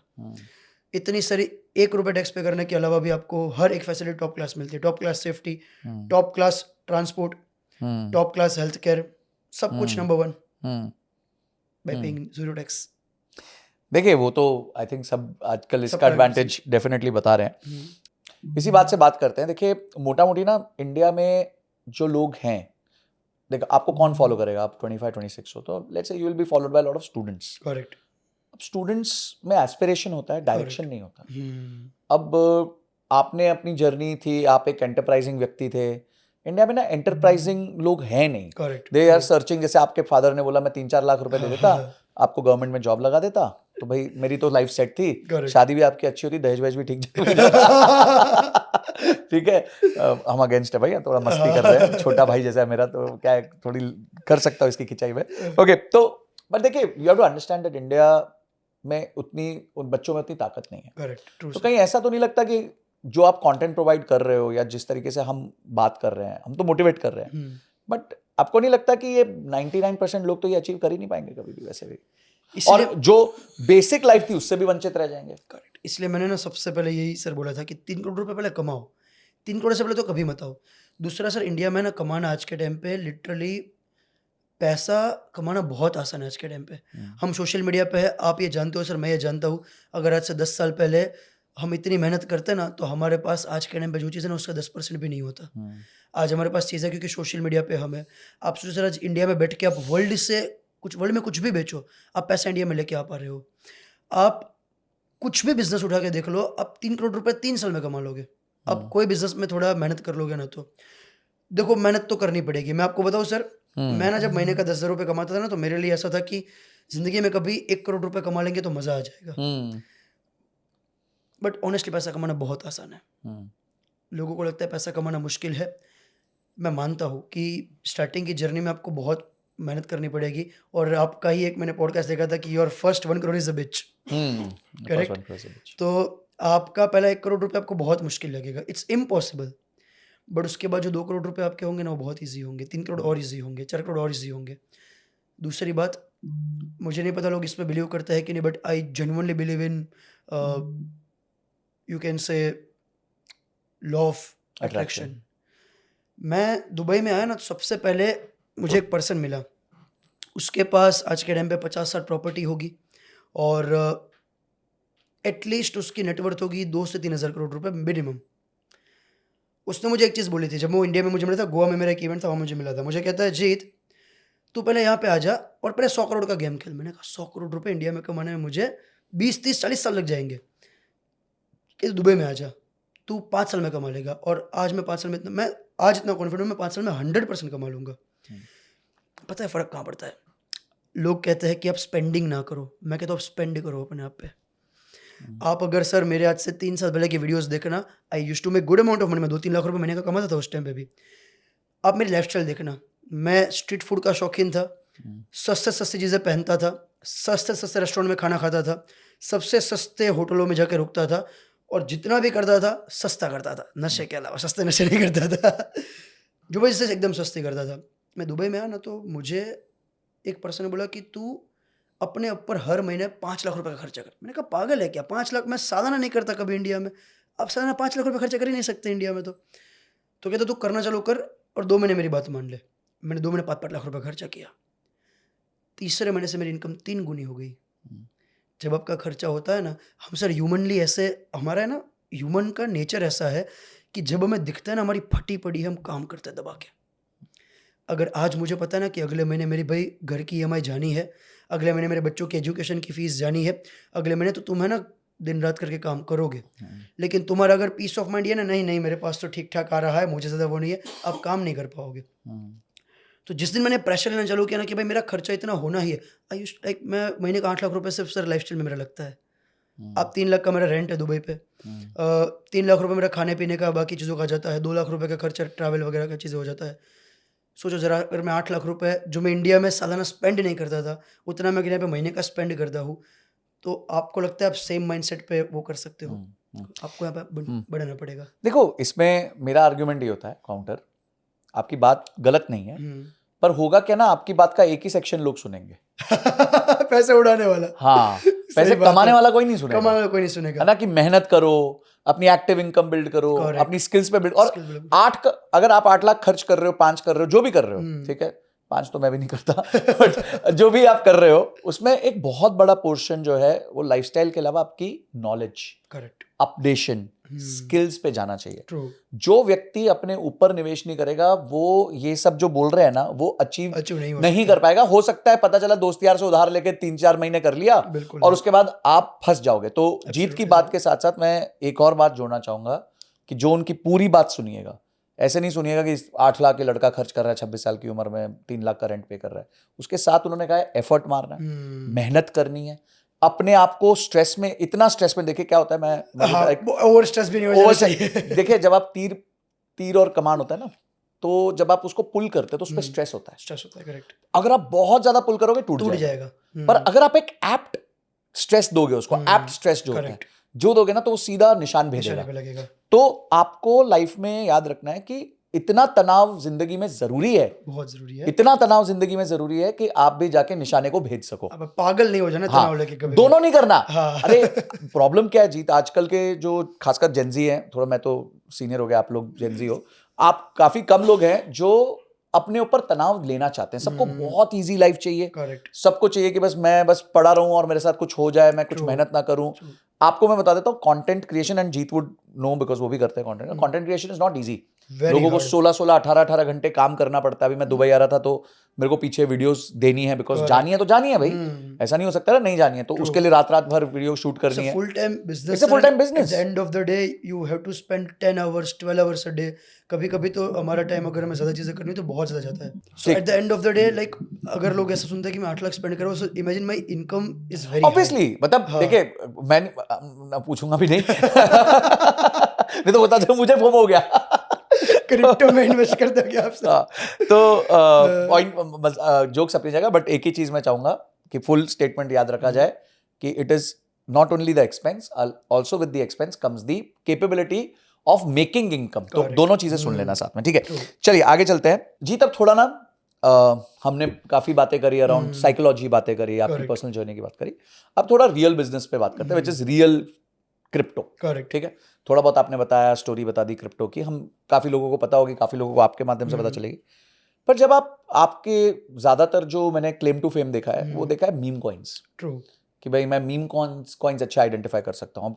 मीम कॉइन्स में एक टर्म यूज होता है रग पुल, ठीक है? तो मैं चाहूंगा वो अच्छे से आप समझाएं। बट मीम कॉइन्स में आप कैसे एनालिसिस करते हो? क्योंकि देखो जब मैं कोई स्टॉक देखता हूँ तो मेरे को उसके पीछे का एक प्रमोटर दिखता है, एक बिजनेस दिखता है, कैश फ्लोज दिखते हैं, प्रॉफिट दिखता है, रेवेन्यू दिखता है, शॉप्स दिखती हैं, तो एक कंफर्ट होता है और एक समझ आती है कि भाई इस बिजनेस में मैं फंडामेंटल एनालिसिस कर सकता हूँ, इसका एक डिस्काउंटेड कैश फ्लो निकाल सकता हूँ, मैं बिजनेस को समझ सकता हूँ।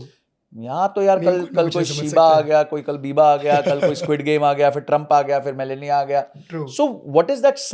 आई hope there is a science, अगर है तो बताइए, और ये भी बताइए कि रग पुल क्या होता है और किन चीजों से हमारे ऑडियंस को बचना चाहिए। करेक्ट। तो सबसे पहले समझते हैं सर मीम कॉइन बना ही क्यों? सबसे पहले समझते हैं करेंसी क्यों बना। मीम करेंसी से मैं आइडिया का मीम कॉइन कैसे बना।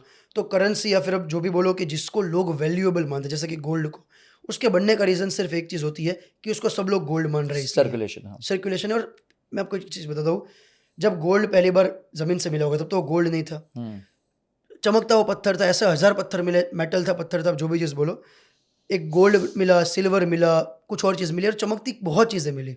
सिर्फ गोल्ड को क्यों अच्छा मानते हैं? बाकी मेटल्स की इतनी ज़्यादा वैल्यू नहीं है। तो and of the day it's a game of supply demand. लोगों को लगा कि भाई ये चमकता पदार्थ हम पहन सकते हैं, चीज़ें कर सकते हैं, आप मेटल भी पहन सकते हो, बट उनको लगा भाई गोल्ड की वैल्यू है। तो धीरे धीरे लोगों ने गोल्ड को अपनाना चालू किया और अपनाते अपनाते उस लेवल पे पहुंच गए कि हर एक पर्सन गोल्ड को स्टोर करना चालू कर दिया। क्योंकि मेटल्स, आप 100 मेटल्स में बोल सकते हो भी कि जो लिमिटेड है, चमक रहे हैं, कलर में शायद ऊपर नीचे हो सकता है, आप पहन सकते हो, बट सिर्फ गोल्ड चलता है, सिल्वर थोड़ा बहुत चलता है।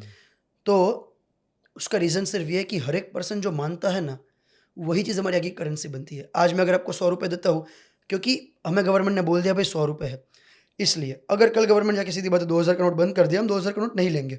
मीम का सेम है, meme is a currency for some people जो मीम को आज का गोल्ड मानते हैं। इतना बेसिक।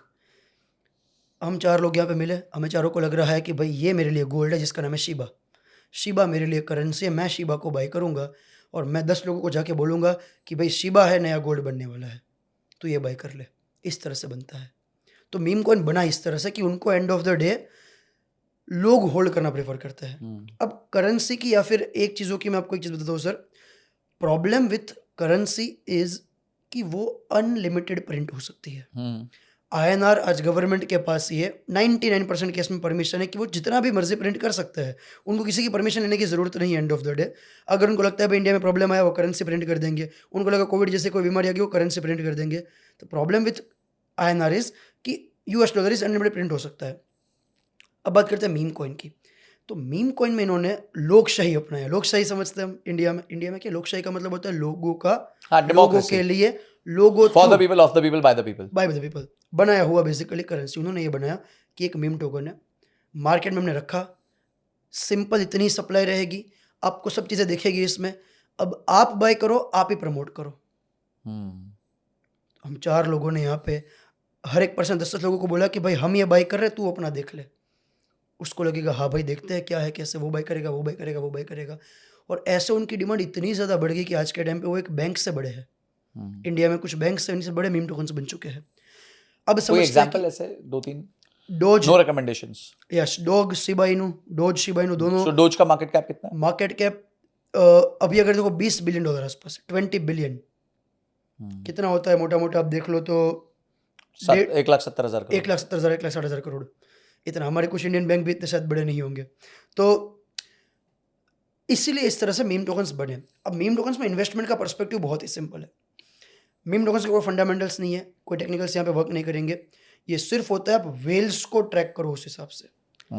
अब ये वेल्स क्या होते हैं उसको समझते हैं। आप 3 वर्ड समझने हैं। पहला वेल, दूसरा कबाल, तीसरा हमें समझना है वॉलेट ट्रैकिंग कैसे होता है। तीनों की तीनों समझते हैं और फिर रग पुल समझते हैं। अब वेल का मतलब होता है जो एक साथ बड़ी क्वांटिटी बाई कर सकते हैं, जैसे कि $50,000 $80,000 एक टोकन में उनके पास होता है। कल जैसे मैं सुन रहा था न्यूज में कि किसी वेल ने $9.6 बिलियन के बिटकॉइंस बेचे हैं, तो वो वेल हो गया। मतलब जो लार्ज साइज में बाई करता है। ऐसा कोई मिनिमम साइज है कि इतना मिनिमम साइज वाले को वेल? ऐसा कुछ नहीं बोल सकते। $1,00,000 का हो सकता है, $10 लाख का हो सकता है, कोई भी साइज पे हो सकता है, जो बेसिकली बड़ी क्वांटिटी बाई करता है, जिसे हम इंडिया में HNIs बोलते हैं। ऐसे पे वेल हो गए। जब वेल 4-5 लोग मिलके एक ग्रुप बनाते हैं उसको कबाल नेटवर्क बोलते हैं। अच्छा।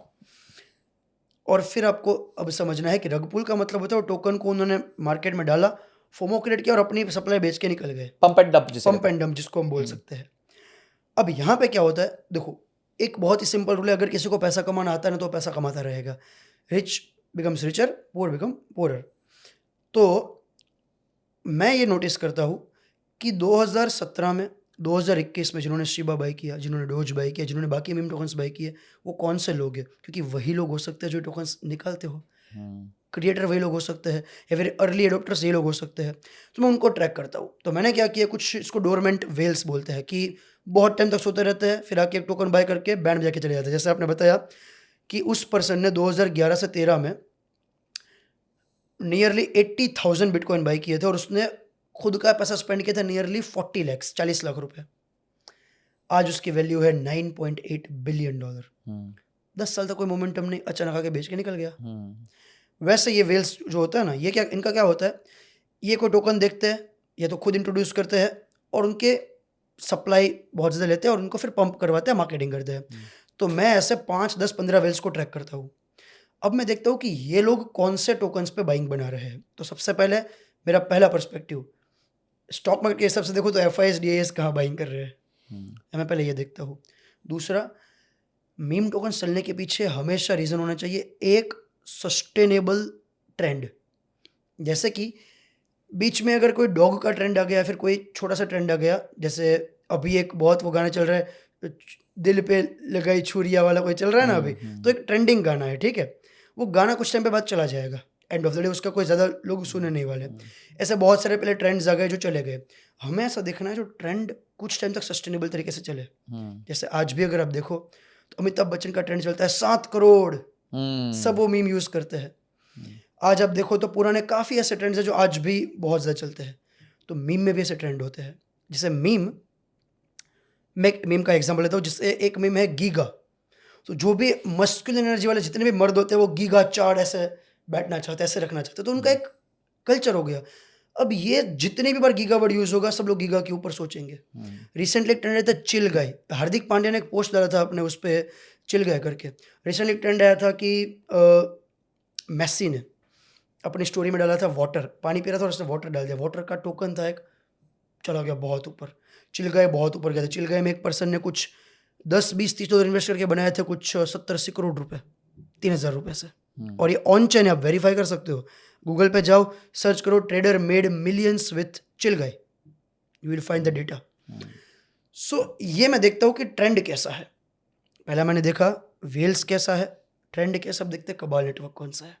अब कबाल में सिर्फ वो वेल नहीं होते जो टोकन इंट्रोड्यूस करते हैं, टोकन बन गया, सस्टेनेबल हो गया, अब नए वेल्स भी वहाँ पे आते हैं। नए वेल्स सोचते हैं कि टोकन बढ़िया चल रहा है, मुझे लगता है कि इसमें और पैसा बनेगा, तो अब ऐसे वेल के ग्रुप और बाइंग बनाते हैं।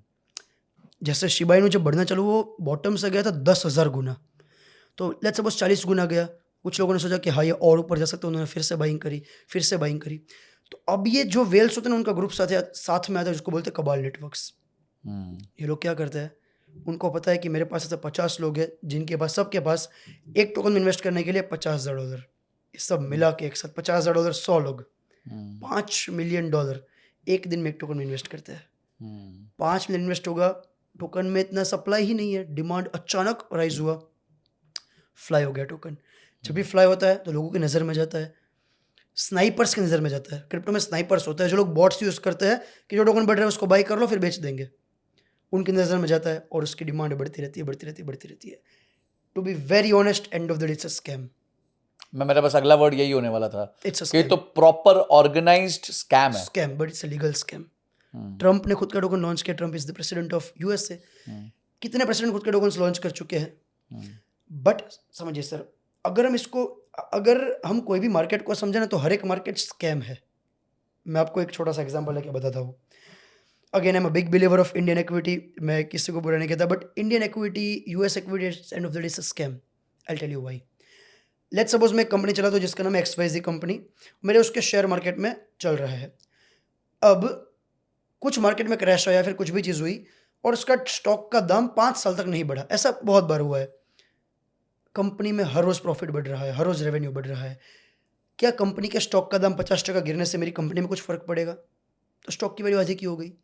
अगर मैं बोलूँ कि चलो 3 साल तक, बहुत कंपनी आज आपको स्टॉक मार्केट में ऐसे मिल जाएगी जिनके प्रॉफिट्स रोज़ बढ़ रहे हैं 5 साल से सेम टाइम पे, क्योंकि डिमांड ही नहीं आ रही है। तो हम सब लोग स्टॉक बाई जो कर रहे हैं, हम बोलते हैं कि हम उस कंपनी के ओनर है, लेकिन हमारे पास उसके कोई एंड ऑफ द डे कोई हक नहीं है, कोई हमारे पास अथॉरिटी नहीं है, प्लस फाउंडर को उससे कोई फ़र्क ही नहीं पड़ रहा। 10 साल तक एक जगह पे स्टॉक का प्राइस रहेगा, कंपनी को कोई फ़र्क नहीं पड़ रहा है। तो जब वहाँ पे बेचना चाहेंगे वो प्राइस बढ़ाएंगे, जब नहीं चाहेंगे प्राइस नीचे रहेगा।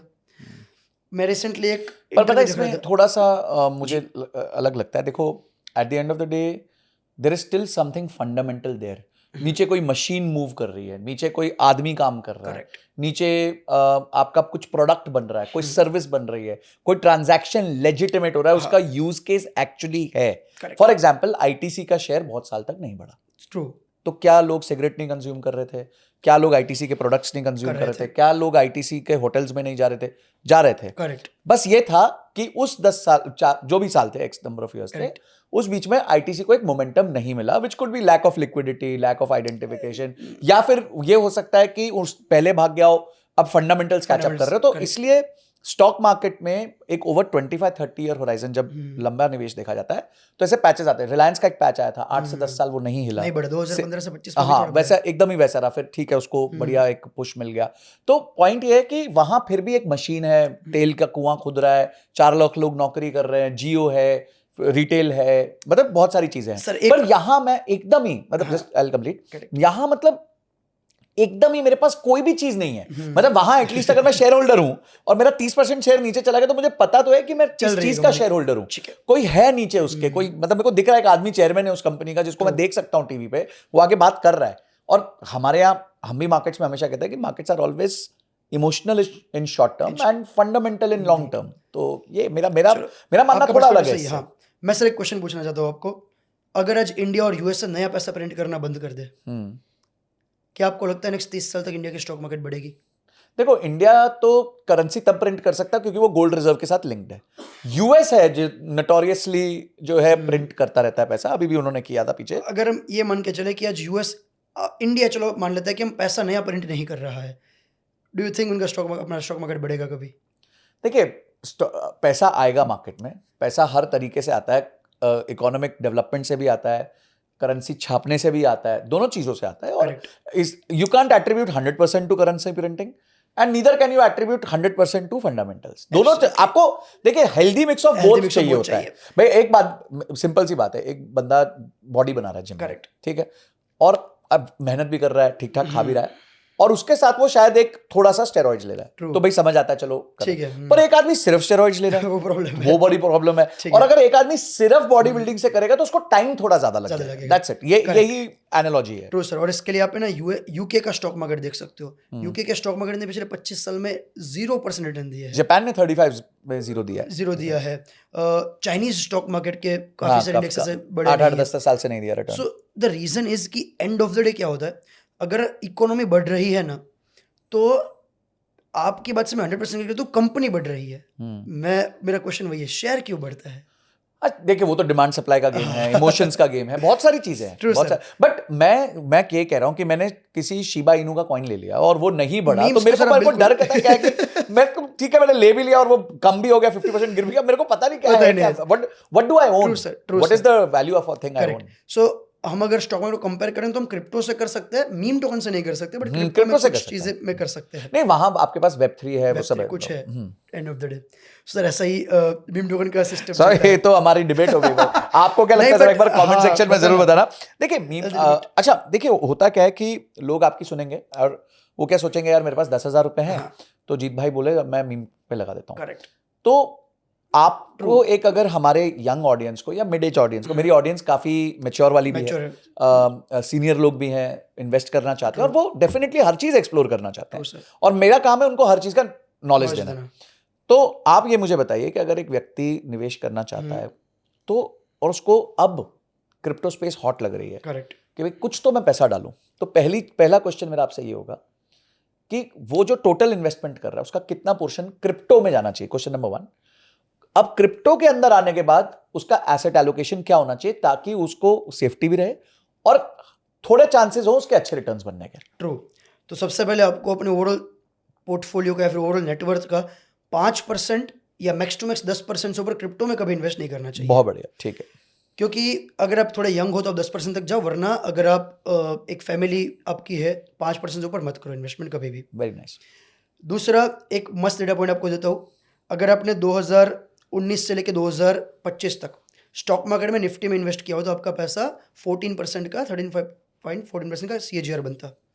अब उन 100% में से आपने सिर्फ 5% अगर बिटकॉइन में इन्वेस्ट किया होता, बाकी 95% निफ्टी 50 में ही, तो आपका CAGR बनता 18.5, 4.5% का फर्क पड़ता। और अगर आपने ये मान के चलो कि वो 5% जीरो भी हो गया होता तो भी आपका 12.5 13.5 टका का इंटरेस्ट बनता।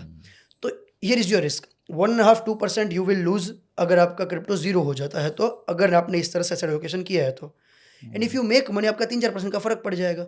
सो फर्स्ट, अगर आपके पास एक जॉब है सस्टेनेबल तरीके से, अगर आपके पास कोई बिजनेस है जहाँ पे इनकम आती है, to be very honest just buy Bitcoin की SIP चालू कर दो। आप बिटकॉइन की SIP 10 साल कर लो, अपने ओवरऑल पोर्टफोलियो का 5%, मैंने आपको रिस्क रिवॉर्ड बता दिया। अगर बिटकॉइन जीरो हो गया, जिसकी अब संभावना नहीं है क्योंकि USA ने भी एक्सेप्ट कर लिया है, बहुत कंट्री ने एक्सेप्ट कर लिया है, तो आपका बनेगा 12.5 टका 14.5% की जगह। और अगर बन गया तो आपका 14.5 की जगह 17.5, 18, 19 बन सकता है। Only by taking 5% risk, which is very less, very less. अब कोई ऐसा है, जीत मुझे 5% में रिस्क लेना है, लेकिन मुझे बिटकॉइन नहीं, मुझे अदर क्रिप्टो करेंसीज को एक्सप्लोर करना है, और मैं अग्री करता हूं कि जीरो हो गया तो चलेगा, मतलब और ज्यादा रिस्क लेना चाहता हूं, और ज्यादा रिस्क लेना चाहता हूं, और जीरो क्रिप्टो में नंबर 1 रूल से आपका पैसा जीरो हो सकता है। ठीक है। आपको स्टॉक मार्केट में आपके पास जीरो नहीं होगा। स्टॉक में अगर आप इन्वेस्ट करते हो ना, आपके पास 10 कंपनी है ना, तो आपकी एक कंपनी जीरो नहीं होगी। हम बोल के चलते कि हमारी 2-3 कंपनी जीरो हो जाएगी, बट जीरो नहीं होगी। आप 50% लॉस में, 70% लॉस में निकाल पाओगे, यहाँ पे निकाल नहीं पाओगे, यहाँ पे जीरो होगा। अच्छा, एकदम बाइनरी है। एकदम अच्छा, zero। इसलिए वॉरेन बफेट उसको रैट पॉइजन कहते टैग हैं। पोर्शन कहते हैं। 10 में से तुम्हारी 3 चीज जीरो होनी है, ये मान के चलो। बाकी तुम्हें जो 7 चीजें हैं, उसमें से तुम्हें 2 अपॉर्चुनिटी अच्छी फाइंड करनी है जो तुम्हें पैसा निकाल के दे। अब मैं तुम्हें एक आइडियल पोर्टफोलियो कैसे बनाना चाहिए वो बता देता हूँ। चलो एक काम करते हैं, हम ये अज्यूम करते हैं एक व्यक्ति का 5% है, हाँ, वो 10,000 रुपए 10,000 महीने का एसआईपी है। करेक्ट। अब एक 10,000 रुपए महीने की एसआईपी को ब्रेक डाउन करते हैं। ब्रेक डाउन कर लेते हैं। अगर पास 10,000 रुपये पर मंथ की एसआईपी आप कर रहे हो, तो आप 3,000 रुपये डायरेक्टली डाल दो बिटकॉइन में। ठीक है। आपका सेफ हो गया एज कम्पेयर टू बाकी क्रिप्टो। और बाकी 7,000 रुपए से आप 3 अलग अलग कैटेगरी जो कि लॉन्ग टर्म चलेगी, उसके एक कॉइन बाय कर लो। कॉइन बता दो साथ साथ में, not a financial advice, but very safe as compare to बाकी टोकन्स। मीम नहीं बताऊंगा, मीम एंड में बताऊंगा। ठीक है। पूछने तो वाला था मैं। सबसे पहले एआई, आई थिंक एआई 20 साल तक चलेगा। ठीक है। तो एआई का सबसे बड़ा टोकन टाउ, बिटेंसर टाउ करके एक टोकन है। ओके। 2,000 रुपये बिटेंसर टाउ में लगा दो, 2-3,000 रुपये। ठीक है। 2,000 रुपये आप लगा दो, जो कि दूसरा एक नैरेटिव है, मीम है, बट ये मीम आप मत गिनो, ट्रम्प के टोकन पे लगा दो। ओके। ट्रम्प का टोकन सिर्फ मीम नैरेटिव नहीं है, ट्रम्प का token and of the day president के साथ उसका कनेक्टेड है। तो ट्रम्प को पीआर बहुत अच्छी आती है, ट्रम्प को पता है वो चीज़ें बढ़ा सकता है। तो ट्रम्प का टोकन में आप 2-3 हज़ार लगा दो, और बाकी के 2-3 हज़ार रुपये आप लगा दो। इथीरियम ले लो, सोलाना ले लो, या फिर एवेक्स ले लो, तुम्हें जो चीज़ सही लगती है। 3 में से तुम्हारे पास 3 ऑप्शन आ गए। ये हो गया तुम्हारा 10,000 रुपये का एक सेफेस्ट तरीका। हर महीने बाई करते रहो, 2026 के एंड से पहले बेच देना। अच्छा, ओके। आज से बाई करना चालू कर दो, 2025 बाई करो, 1.5 साल मतलब 26 के जुलाई अगस्त से SWP चालू कर दो, जैसे आपने बताया था। निकालना चालू कर दो 10%। ठीक है, बेस्ट। ठीक है। अच्छा, अब बहुत एक इफ इट्स नॉट योर की, it's not your crypto, true, ऐसा एक लाइन मेरे को बहुत सुनने मिलती है। करेक्ट। काफी लोग डरते हैं कि हमें एक्सचेंज में नहीं लेना चाहिए, बिकॉज पीछे बहुत प्रॉब्लम हो सकती है। FTX जैसा एक्सचेंज गया, फिर वजीरेक्स इंडिया में गया। कल तो कुछ और एक भी न्यूज़ आई थी, बट वो सामान्य हो गया, मैं बोलूंगा नहीं, ठीक नहीं रहेगा, क्योंकि वो इमीडिएटली उस पर डोज फायरिंग हो गई। तो आपका क्या व्यू है, अगर आप किसी को भी सजेस्ट करेंगे क्रिप्टो लेने का, तो क्या माध्यम होना चाहिए क्रिप्टो लेने का? My honest suggestion to you is, अगर आप एक आम इन्वेस्टर हो, रिटेल इन्वेस्टर हो, आप एक्सचेंज पे ही पैसा रखो। ठीक है। क्योंकि लोग ऐसा कहते हैं ना, नॉट योर क्रिप्टोज, वो लोग हैं जिन लोगों के पास एक अच्छी नेटवर्थ है लगाने के लिए, इनके पास बहुत बड़ा इनकम होता है, बहुत बड़ा रकम होता है। मैं रीज़न बताता हूँ। एक्सचेंज का चीज़ें सामने दिखता है, आपको पता है कितने लोगों की आज तक कीज खो गई है? हाँ, ये मैंने सुना है। वो कभी वापस टोकन नहीं आ सकता। एक्सचेंज का 80% टाइम पे आपका फिर भी वापस दे देंगे वो लोग, अपने जेब से खर्चा करके वापस दे देंगे तुम्हें। एक्सचेंज पे FTX, वजीरेक्स के अलावा और 10 एक्सचेंज हैक हुए थे, सबने पैसा वापस आपको कर दिया। 2 एक्सचेंज पे आपका पैसा जाएगा, बट आ जाएगा। अच्छा, इस पे भी हाँ जी, इस पे भी exchange diversification diversification very very important. I at least recommend 3 exchanges, minimum 3 exchange use करने चाहिए आपको। अब मैं आपको बताता हूँ, आपको एक स्टोरी सर पता होगी। एक पर्सन है जिसके पास कुछ 12-14 हज़ार कुछ बिटकॉइन थे, मैं नंबर्स पे श्योर नहीं हूँ। और उसके पास 2 एक्चुअली प्राइवेट वॉलेट्स थे, पेन ड्राइव थी। एक ख़राब हो गई थी, एक अच्छी थी। उसने गलती से ख़राब की जगह अच्छी फेंक दी कूड़े में, और आज वो US की गवर्नमेंट को रिक्वेस्ट कर रहा है कि आप मुझे कूड़ा साफ़ करने में हेल्प करो, मेरी पेन ड्राइव फाइंड करने में हेल्प करो। अगर वो मिल गई तो मैं आपको आधा इसका पोर्शन दूंगा। आज के टाइम पे उसकी वैल्यू है $600 बिलियन।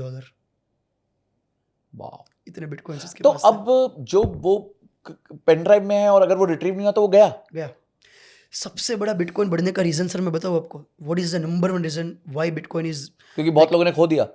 एब्सोल्युटली, अयो, यही तो मेन रीजन है। क्योंकि सप्लाई 21 मिलियन है, फिक्स है, और उसमें से भी 21 मिलियन में से जहां तक मेरा अनुमान है 5 मिलियन बिटकॉइन खो चुके हैं अब तक।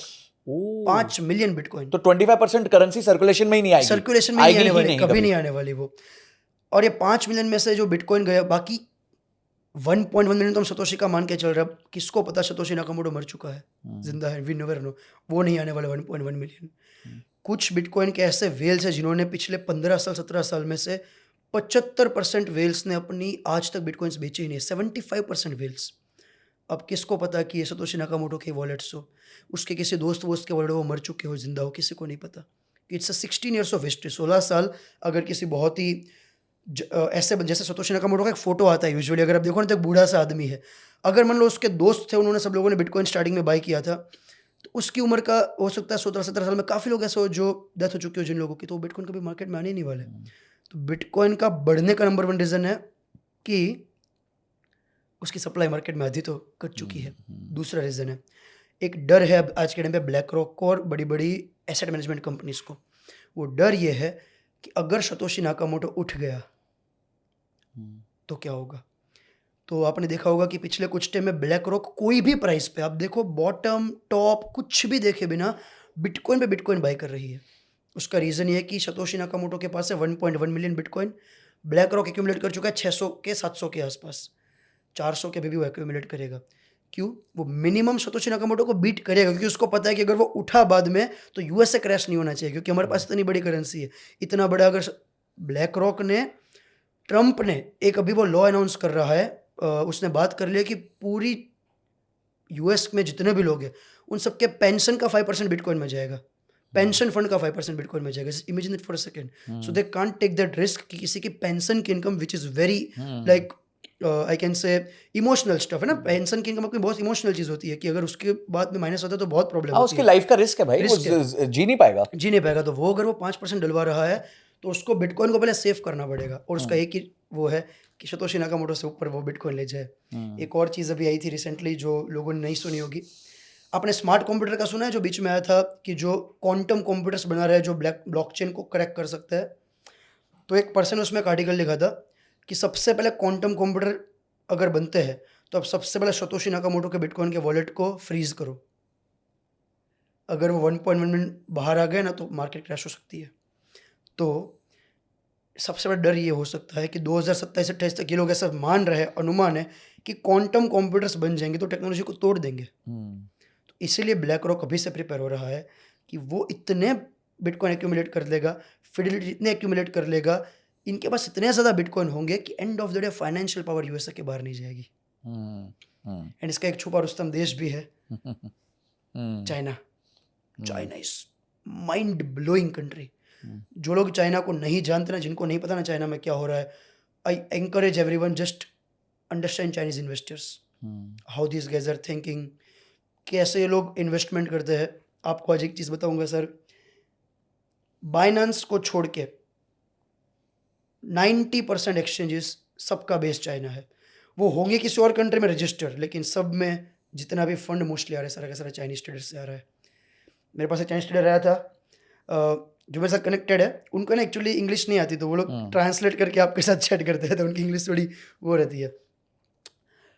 उन लोगों के पास $400 मिलियन एसेट अंडर मैनेजमेंट है, जो सिर्फ कुछ 50 ट्रेडर होंगे जो लोग मिलकर ट्रेडिंग करते हैं। $400 million, imagine it for a second sir, वो किसी भी टोकन को कैसे हिला सकते हैं। तो आज के टाइम पे अगर आपको मार्केट में पैसा कमाना है ना, track Chinese investors. Done. Okay, वापस आते हैं हमारे आम इन्वेस्टर पे। बड़े बड़े नंबर सुन के एक बार को मैं भी हिल गया। ओके, तो हमने 10,000 की एक एसआईपी कर ली। करेक्ट। अब हम आते हैं एक व्यक्ति जो लाख रुपए की एसआईपी करता है, 2 लाख रुपए की एसआईपी कर रहा है, ठीक है, और वो कह रहा है कि मैं रिस्क लेने को तैयार हूं, ये बिटकॉइन छोड़ो, सब टाओ छोड़ो, सब छोड़ो, high risk, super high risk लेना है मेरे को। मेरे पास 2 लाख रुपए है, मेरे को 10,000 रुपए मैं डालना चाहता हूं जो मैं जीरो कर चुका हूं मेरे मन में। करेक्ट। मैं 30% बिटकॉइन में भी नहीं डालूंगा। डन। ठीक है, तो उस केस में कौन से 5 कॉइन्स होने चाहिए या 4 कॉइन्स होने चाहिए जिसमें ये 10,000 रुपए का इन्वेस्टमेंट हो? मीम हो, वीवो, जो होगा चलेगा। अगर आपको बड़ा पैसा बनाना है, मीम के अलावा बड़ा पैसा नहीं बन सकता। ओके, मीम में ही पैसा बन सकता है। तो मीम में आपको सबसे पहला टोकन जो मेरा फेवरेट है वो चूज करना चाहिए, SPX 6900। मुराद करके एक पर्सन है, उसने $100 बिलियन बनाए मीम टोकन में इन्वेस्ट करके, इंडिविजुअल है। उसका फेवरेट टोकन है SPX 6900। नंबर 2 ब्रेट, बेज की चेन का सबसे बड़ा टोकन ब्रेट, जो मुझे लगता है बहुत अच्छा परफॉर्मेंस देगा। 500 मिलियन आसपास मार्केट कैप चल रही है। आई एम एक्सपेक्टिंग ब्रेट यहाँ से कम 20 टाइम्स जाएगा, 20 गुना within next 1 year. I am heavily invested in Brett, not a financial advice. It can go to zero, it's meme. ये दोनों तो मीम में सेफ है। अब और रिस्की, जो कि थोड़ा ज़्यादा रिस्क है, ज़्यादा रिवॉर्ड है, जिसका नाम है बोबो। ओके, बोबो करके टोकन है। एक्चुअली मैं बताता हूँ क्या है ये। जो पीप है ना इस बार का सबसे बड़ा मीम टोकन इस बुल मार्केट का, उसका ये जो पीप का मतलब है वो ग्रीन मतलब ऊपर जाने वाला, बोबो मतलब बैर, बोबो द बैर उसका नाम ही है, तो नीचे जाने वाला। बट ये ऊपर जाने टाइम पे भी ऊपर जाएगा, नीचे नहीं आएगा, मैं ऐसा मानता हूँ। 2 टोकन और बचे हैं। 2 टोकन में मैं चूज करना चाहूँगा एक टोकन जो कि मेरा रिसेंट अभी फेवरेट हुआ है, जिसका नाम है बिल्ली। बिल्ली, बिल्ली कैट, कैट। ओके। 1 मिलियन ऐसा कुछ ही मार्केट कैप है उसका, बट मुझे लगता है काफ़ी ऊपर जा सकता है। और लास्ट टोकन जिस पे मैं अगर बिलीव कर सकता हूँ तो उसका नाम है मिनी, अगेन कैट है। मिनी, बिल्ली, इन 2 टोकन में आपका पैसा जीरो हो जाएगा, ये मान के चलना। बोबो में आपका 50% रिस्क है, 50% रिस्क नहीं है, 40-50 मिलियन की मार्केट कैप पे है। ऊपर वाले 2 में 90% केस में आपका पैसा जीरो नहीं होना चाहिए। स्टिल क्रिप्टो में ऐसा है कि कुछ भी हो सकता है, बट ये मैंने आपको रिस्क रिवॉर्ड बता दिया, उस हिसाब से आपको चूज करना नहीं चाहिए। तो क्वेश्चन ही ये था कि ये 10,000 में मेरे को बिल्कुल ही जीरो भी होगा तो भी चल जाएगा। ग्रेट, बट अपने रिस्क रिवॉर्ड्स के हिसाब से भाई, जैसे मैंने बताया 2 लाख रुपए में से 5-10 हजार रुपए ठीक है, समझ आता है। ओके, देखिए अभी हम बात कर रहे थे एक्सचेंजेस की, तो आपने कहा कि 3 एक्सचेंज पे अपना कर लो, क्योंकि वॉलेट तो हो सकता है भूल जाओ, कॉइन अपना आपका कोड भूल जाओ। तो कौन से 3 नहीं पूछूंगा, मैं पूछूंगा किस तरीके से वो 3 एक्सचेंज ढूंढी जाए। तो अगर आप इंडिया से हो तो आप इंडिया में कोई भी एक आईएनआर वाला एक्सचेंज चूज कर लो। ओके, जैसे अलग अलग इंडिया में आईएनआर वाला एक्सचेंज है, 2 सबसे ट्रस्टेड है अभी, CoinDesk, CoinSwitch अगर मैं बोल दूँ तो। ठीक है। आप एक एक्सचेंज रखो यूएसडीटी वाला, जो कि होता है इंटरनेशनल एक्सचेंज, जो एफआईओ कंप्लाइंट है। बाइनांस, बाइबिट दोनों एफआईओ कंप्लाइंट है, केयू कॉइन एफआईओ कंप्लाइंट है, बाइनांस बाइबिट में से एक चूज कर सकते हो। एक आप एक्सचेंज रखो रिस्की वाला, क्योंकि हर एक बड़े एक्सचेंज में ना टोकन जल्दी आएगा नहीं, वहाँ पे जो आएगा तो बढ़ गया होगा। एक ऐसा आपको एक्सचेंज रखना चाहिए जहाँ पे टोकन है जो बड़ा नहीं है अभी, फ्यूचर में बढ़ सकता है, जो वहाँ पे रिस्क हाई होगा आपका। तो वैसे में मैं पर्सनली यूज़ करता हूँ बिंगेक्स, वीक्स, कॉइन WSR एक्सचेंज मैं पर्सनली यूज़ करता हूँ। तो जो मीम कॉइन्स हैं वो तीसरे उन्हीं पे से आप मिलेंगे। पकड़ सकते हो, तीसरे पर से आपने पकड़ तो सकते डबल रिस्क ले लिया, एक्सचेंज का भी बहुत बड़ा रिस्क ले लिया और मीम कॉइन का भी बहुत बड़ा रिस्क ले लिया। एक्सचेंज ये जो मैंने बताया ना, ये 90% केस में आपका पैसा जाएगा नहीं। इसका रीज़न होता है इंडियन एक्सचेंज में प्रॉब्लम ये है कि एफआईओ जो है ना हमारे इंडिया का, वो कुछ चीज़ों को लिमिट करता है। जैसे आप विड्रॉल नहीं कर सकते क्रिप्टो को। आप अगर क्रिप्टो विड्रॉल करते हो तो आप फिर आईएनआर विड्रॉल, आईएनआर डिपॉजिट नहीं कर सकते। बाहर के एक्सचेंज में सारी चीज़ें ओपन रहती है, तो बाहर के एक्सचेंज में क्या है, सिक्योरिटी ज़्यादा होती है, उनके पास फंड ज़्यादा होता है, पूरा वर्ल्ड वहाँ पे इन्वेस्ट करे तो उनके पास फंड ज़्यादा है। सारे एक्सचेंज हैक हुए हैं, बाइनेंस पहले हैक हो गया था, बाइबिट हैक हो गया है, बिंगेक्स हैक हो गया, उन्होंने किसी ने पैसा लिया नहीं, वो सारा रिफंड यूजुअली कर देते हैं। तो इस तरह से अगर आप करते हो तो आपके पास अच्छी अपॉर्चुनिटी मिल जाती है। ग्रेट, तो इन तरीके से हम अपना एक्सचेंज जो है ढूंढ सकते हैं। ओके, अब है ना, हमेशा सुना जाता है बिटकॉइन, इथेरियम, और एक वर्ड यूज होता है ऑल्ट कॉइन। करेक्ट। तो ये बिटकॉइन और ऑल्ट कॉइन क्या होता है? बिटकॉइन बिटकॉइन तो हमें सबको पता है, ये ऑल्ट कॉइन क्या माना जाता है? ऑल्ट कॉइन का सिंबल मतलब ऑल्ट, अल्टरनेटिव टोकन। बिटकॉइन के अलावा के सारे टोकन को ऑल्ट कॉइन कहते हैं, ऑल्टरनेटिव टोकन। अच्छा, बिटकॉइन के अलावा सारे सारे के सारे इथेरियम को भी ऑल्ट कॉइन कहते हैं? सारे के सारे इथेरियम, सोलाना, एक्सआरपी, सबको ऑल्ट कॉइन कहते हैं? सबको ऑल्ट कॉइन कहते हैं। तो ये तो वो हो गया, जैसे आईफोन हो गया और एंड्रॉइड हो गया। एंड्रॉइड हो गया। अब इसी हिसाब से समझते हैं, एंड्रॉइड पे आपने देखा होगा अलग अलग, ओप्पो है, वीवो है, Samsung अलग है। अलग सैमसंग है, वैसे इसमें है। डीफाई एक कैटेगरी है, एक मीम कैटेगरी है, एक आपकी कैटेगरी हो गई RWA, रियल वर्ल्ड एसेट हो गया, एक कैटेगरी AI हो गई। अब इसमें पे अलग अलग मॉडल जैसे तो होते एक एक हैं करके चलते हैं। जो ऑल्ट कॉइन है उसकी सबसे बड़ी कैटेगरी कौन सी है? एज ऑफ नाउ सबसे बड़ी मीम टोकन है, जिसमें सबसे ज्यादा पैसा है। दूसरी मुझे लगता है AI अभी सबसे बड़ी है। हर एक 4 साल में एक सीजन आती है, जैसे कि पहले डीफाई की आई थी, फिर एक बार आई थी AI की रिसेंटली 2022-23 में AI की आई थी, अभी मीम की चल रही है। तो मीम सबसे बड़ा है, फिर आएगा AI, फिर आएगा डीफाई, फिर आएगा आपका RWA, रियल वर्ल्ड एसेट, फिर उसमें बहुत सारे लिक्विड स्टेकिंग है, फिर उसमें गेमिंग नैरेटिव है, ऐसे बहुत सारे नैरेटिव्स आते हैं। अभी एक टर्म यूज होता है L1, L2। L1, हाँ, तो उसको थोड़ा सा हम डिटेल करें। L1 का मतलब होता है लेयर 1 और लेयर 2। तो क्या होता है, ब्लॉकचेन टेक्नोलॉजी है ना, बहुत ही बढ़िया टेक्नोलॉजी है। ब्लॉकचेन को आप ये समझ लो कि आप ब्लॉकचेन में जो भी ट्रांजैक्शंस गए हैं उसको आप डिलीट नहीं कर सकते, एडिट नहीं कर सकते। सो ब्लॉकचेन हैक नहीं हो सकता। तो जो हमारे यहाँ होता है, पुराने जमीन के कागजात बदले जाते हैं, ऐसे यहाँ नहीं हो वो सकता। यहाँ नहीं हो सकता। और इसीलिए दुबई का पूरा रियल एस्टेट का मार्केट ब्लॉकचेन के ऊपर है। ओह, यस, आप खुद जाके अभी बायोट करके एप्लीकेशन है, BAYOT, आप डाउनलोड करके चेक करो, जो प्रॉपर्टी बिकती है यहाँ पे उन सब का आपको डेटा मिल जाएगा, क्योंकि पूरा का पूरा ब्लॉकचेन पे है। अभी interestingly supreme court of India ने बोला है कि अगर आपके पास प्रॉपर्टी की रजिस्ट्रेशन है, इसका मतलब ये नहीं है कि आप प्रॉपर्टी के मालिक हैं। हाँ, आपको बताना पड़ेगा कि वो पैसे कहाँ से आए थे, Correct. वो आपके प्रीवियस ओनर को कैसे मिली थी, True. अगर उसको जैसे लिनिएज में मिली उनके फादर ने दी, तो क्या उनके बाकी बच्चों का एनओसी है कि नहीं है? करेक्ट। तो ये एक बहुत बड़ा हैसल हो गया कि सडनली लोगों को लग रहा है कि यार हमने तो स्टैम्प ड्यूटी दी, रजिस्ट्रेशन करी और उसके बावजूद भी प्रॉपर्टी मेरी नहीं। पर अगर ऐसा कुछ हो जाए तो ये सारी प्रॉब्लम सॉल्व हो जाएगी। मैं इवन ये चीज़ कहता हूँ कि अगर इंडिया में हम आधार कार्ड को ब्लॉकचेन पे ले आए, पान कार्ड को ब्लॉकचेन पे ले आए, पासपोर्ट को ब्लॉकचेन पे ले आए, तो आप जो ये न्यूज़ सुनते हो ना कि किसी ने फेक पासपोर्ट बनाया, किसी ने किया, बंद हो जाएगा। पॉसिबल नहीं। आधार कार्ड फेक बनाना, आपने देखा होगा बहुत लोगों ने इंडिया में ऐसे आपको दिखेगा कि बनाए हुए हैं, ये बंद हो जाएगा सब कुछ। तो टेक्नोलॉजी इज़ वेरी ऑसम। सो जो टेक्नोलॉजी है उसके ऊपर एक लेयर 1 बना, सबसे बड़ा लेयर 1 इथेरियम। तो ये लोग क्या कहते हैं कि भाई हमारे पास एक ब्लॉकचेन बनी हुई है, एक लेयर बना हुआ है, इसके ऊपर तुम आके डेप्स, डिसेंट्रलाइज एप्लीकेशंस बिल्डअप करो। अब जो भी तुम यहाँ पे बिल्डअप करोगे वो एप्लीकेशन तुम्हारी, बट बस तुम लेयर हमारा यूज कर लो। इस लेयर क्या 3 काम होते हैं। ब्लॉकचेन का बेसिकली एक ट्रायलेमा होता है जिसको हमें सॉल्व करना पड़ता है। एक होता है उसका स्पीड, एक होता है उसका सिक्योरिटी, और एक होता है उसका एफिशिएंसी। तो भाई एक तो स्पीड ही होना चाहिए। अभी प्रॉब्लम ये है अभी ब्लॉकचेन में कि 3 में से ना 2 चीज होती है, एक नहीं होती कभी। इथेरियम पे इम्पॉसिबल ट्रिनिटी है, वही है। हाँ, तीनों चीजें एक साथ नहीं आ सकती। एक साथ नहीं आ सकती। तो इथेरियम पे क्या है, इथेरियम की स्पीड कम है, security massive, stability massive, efficiency massive, but speed कम है।